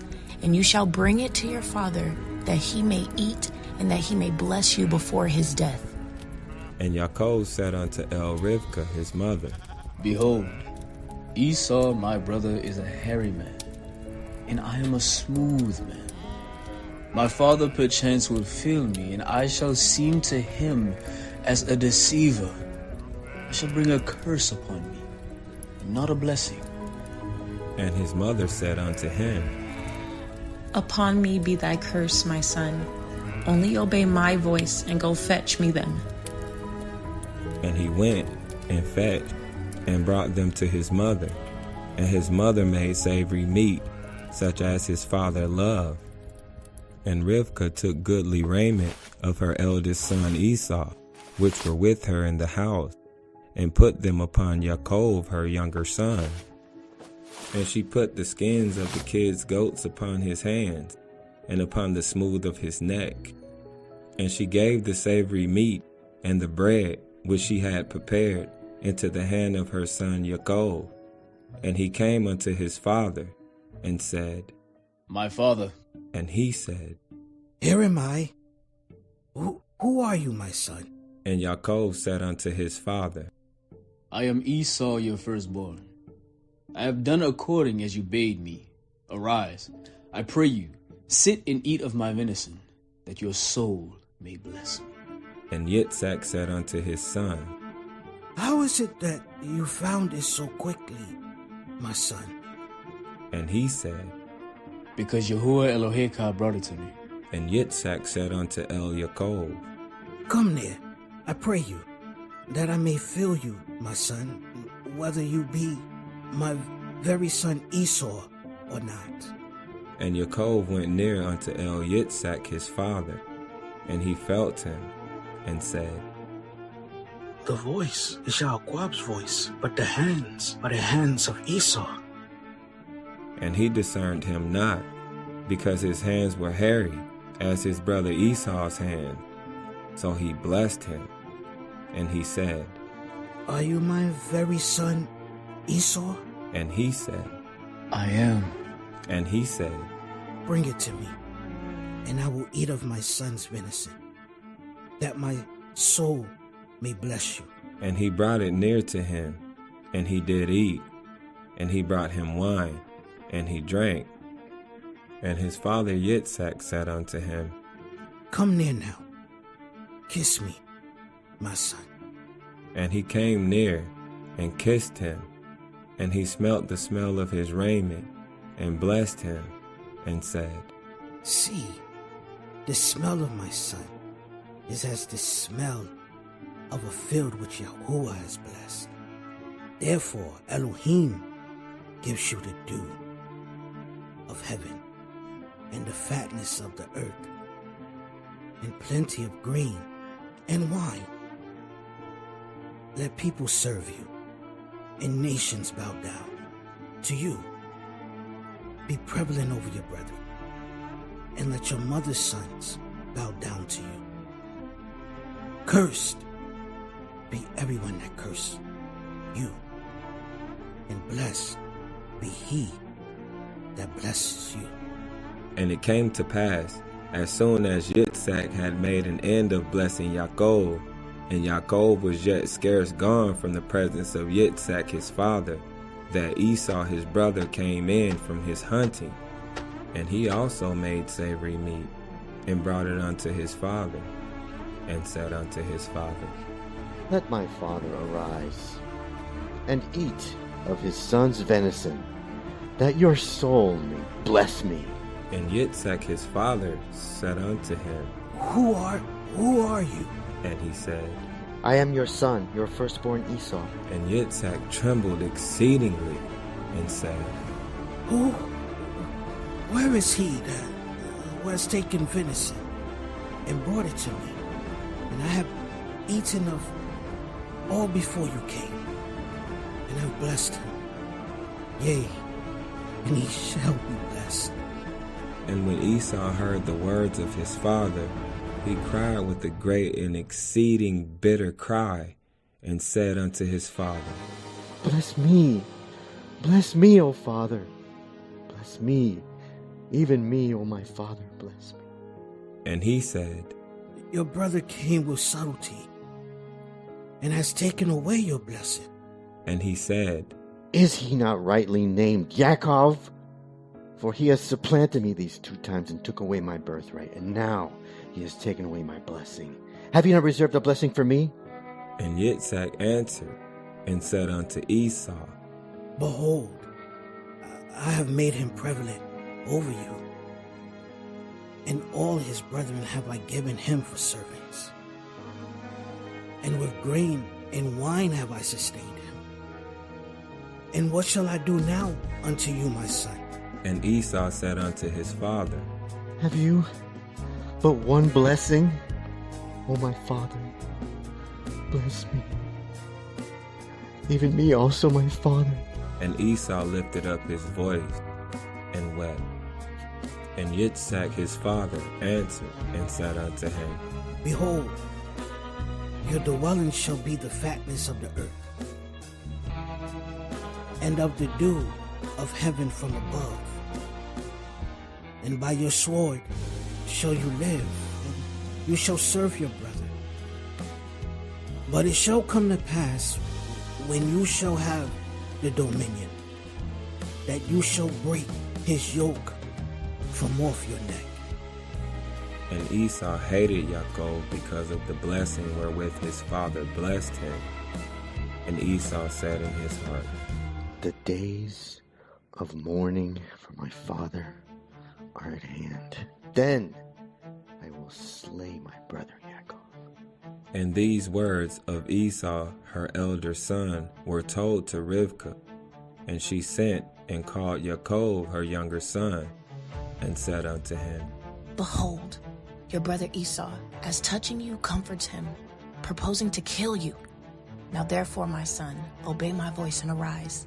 Flee to Laban, my brother to Haran, and tarry with him a few days until your brother's fury turn away. Until your brother's anger turn away from you, and he forget that which you have done to him, then I will send and fetch you from thence. Why should I be deprived also of both of you in one day? And Rivkah said unto El Yitzhak, I am weary of my life because of the daughters of Sheph. If Yaakov take a woman of the daughter of Sheph, such as these which are the daughters of the land, what good shall my life do me?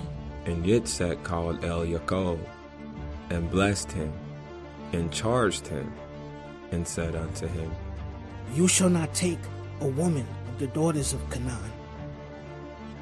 Arise, go to Padan Aram, to the house of Bethuel, your mother's father, and take you a woman from thence of the daughters of Lavan, your mother's brother, and El Shaddai bless you, and make you fruitful, and multiply you, that you may be a multitude of people, and give you the blessing of Abraham to you, and to your seed with you, that you may inherit the land wherein you are a stranger, which Elohim gave unto Abraham. And Yitzhak sent away Yaakov, and he went to Padan Aram unto Laban, son of Bethuel, the Aramean, the brother of Rivkah, Yaakov and Esau's mother.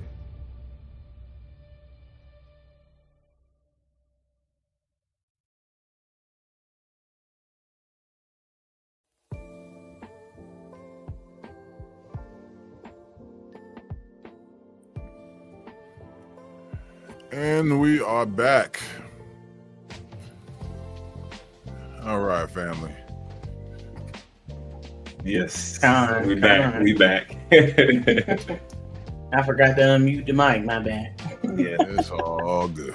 Another good episode. Live, y'all. We live, y'all. Another good episode, though. We did a good one. Yes, absolutely. I hope you guys enjoyed. Yeah. As we continue to go on and get. Yeah. Again, what trips me out is now I understand biblical humor. Yeah. So it really makes the scriptures fun, especially when you're learning and getting to know the stories and stuff like that. It makes it very, very interesting. I know we definitely got some funny moments coming up. Oh yeah.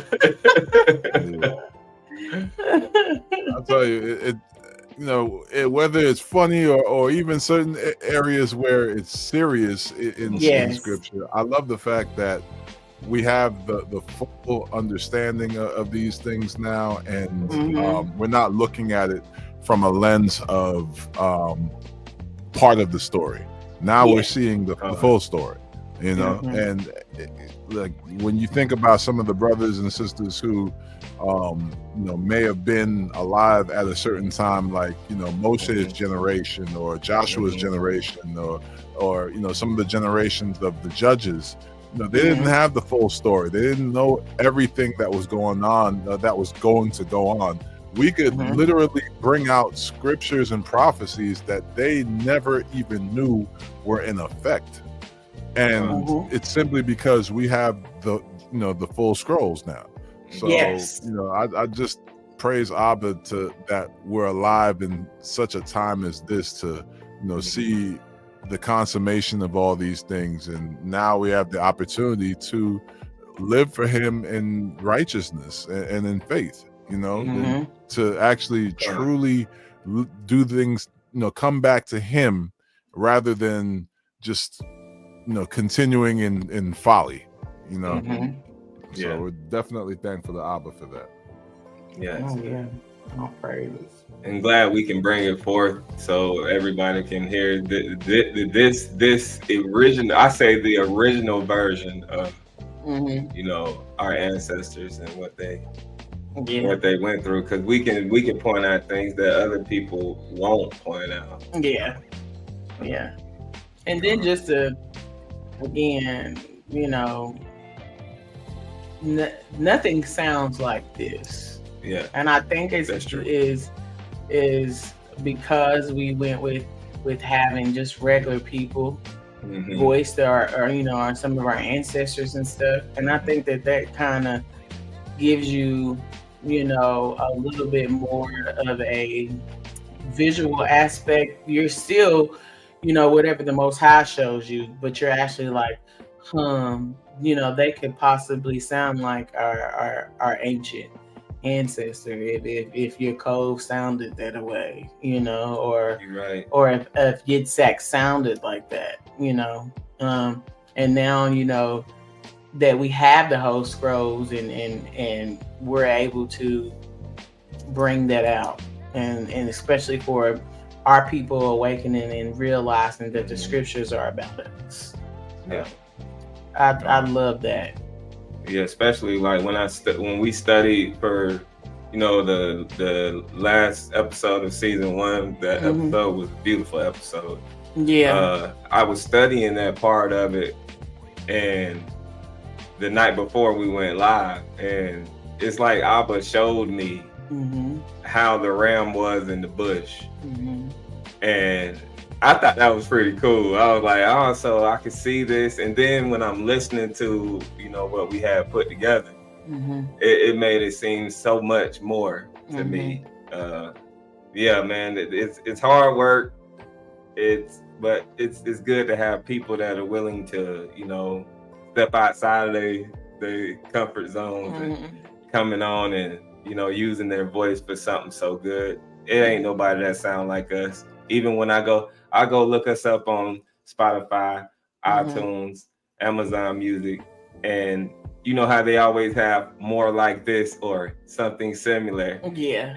We the only ones. Yes. So I love what we're doing. We're the only ones that really are doing it the way we're doing it. This is why Wake Up Yasharala, we knew we were going to be different than everybody else. And it's starting to stand out. It's starting to stand out a lot. We're getting more views. We're getting more traffic over here. So yeah, that's a blessing. And to water to Abba for that. To the Most High and his son and y'all, like y'all have really, really propelled us in such a way that you know, it's sometimes it's like a surprise. I'm like, oh really? Yeah. You know, compared to when we very first began to now, it's surprising. Like I think for what, 8 months? Is it 8 months, y'all? Was it 8 months? Since April. Really, when we April 28th is when we aired. So to have almost 20,000 views on our YouTube alone, that's beautiful. It is. You know, because we're like, again, we're so small and it's just us three and the people who have lent their voices and stuff, but all praises to Abba. Yeah. All praise. Calm. All right, well, family, I think that just about, you know, wraps it up. So, you know how we typically end things off around this time. Yep. Y'all know what time it is. You got that scripture. Our saying is 1 Peter 2:9. But you are a chosen generation, a royal priesthood, a holy nation, a peculiar people, that ye show forth the praises of him who has called you out of darkness and into his marvelous light, which in the times past were not a people, but are now the people of Elohim, which had not obtained mercy, but now have obtained mercy. All praises. All praises. And family, I'm going to go with Psalm 21. I'll just go ahead and read the whole Psalm. The book of Psalms, chapter 21. The king shall joy in your strength, O Yahweh, and in your Yeshua, how greatly shall he rejoice. You have given him his heart's desire and have not withheld the request of his lips. Salah.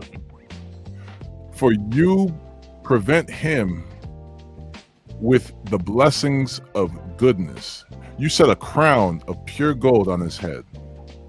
He asked life of you, and you gave it him, even length of days forever and ever. His glory is great in your Yeshua. Mm-hmm. Honor and majesty have you laid upon him. Mm-hmm. For you have made him most blessed forever. Mm-hmm. You have made him exceeding glad with your countenance. Mm-hmm. For the king trusts in Yahuwah, and through the mercy of El Elyon, he shall not be moved. Mm-hmm.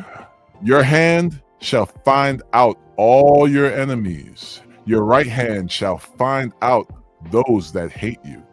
Mm-hmm. You shall make them as a fiery oven in the time of your anger. Yahuwah shall swallow them up in his wrath, and the fire shall devour them. Their fruit shall you destroy from the earth, and their seed from among the children of men.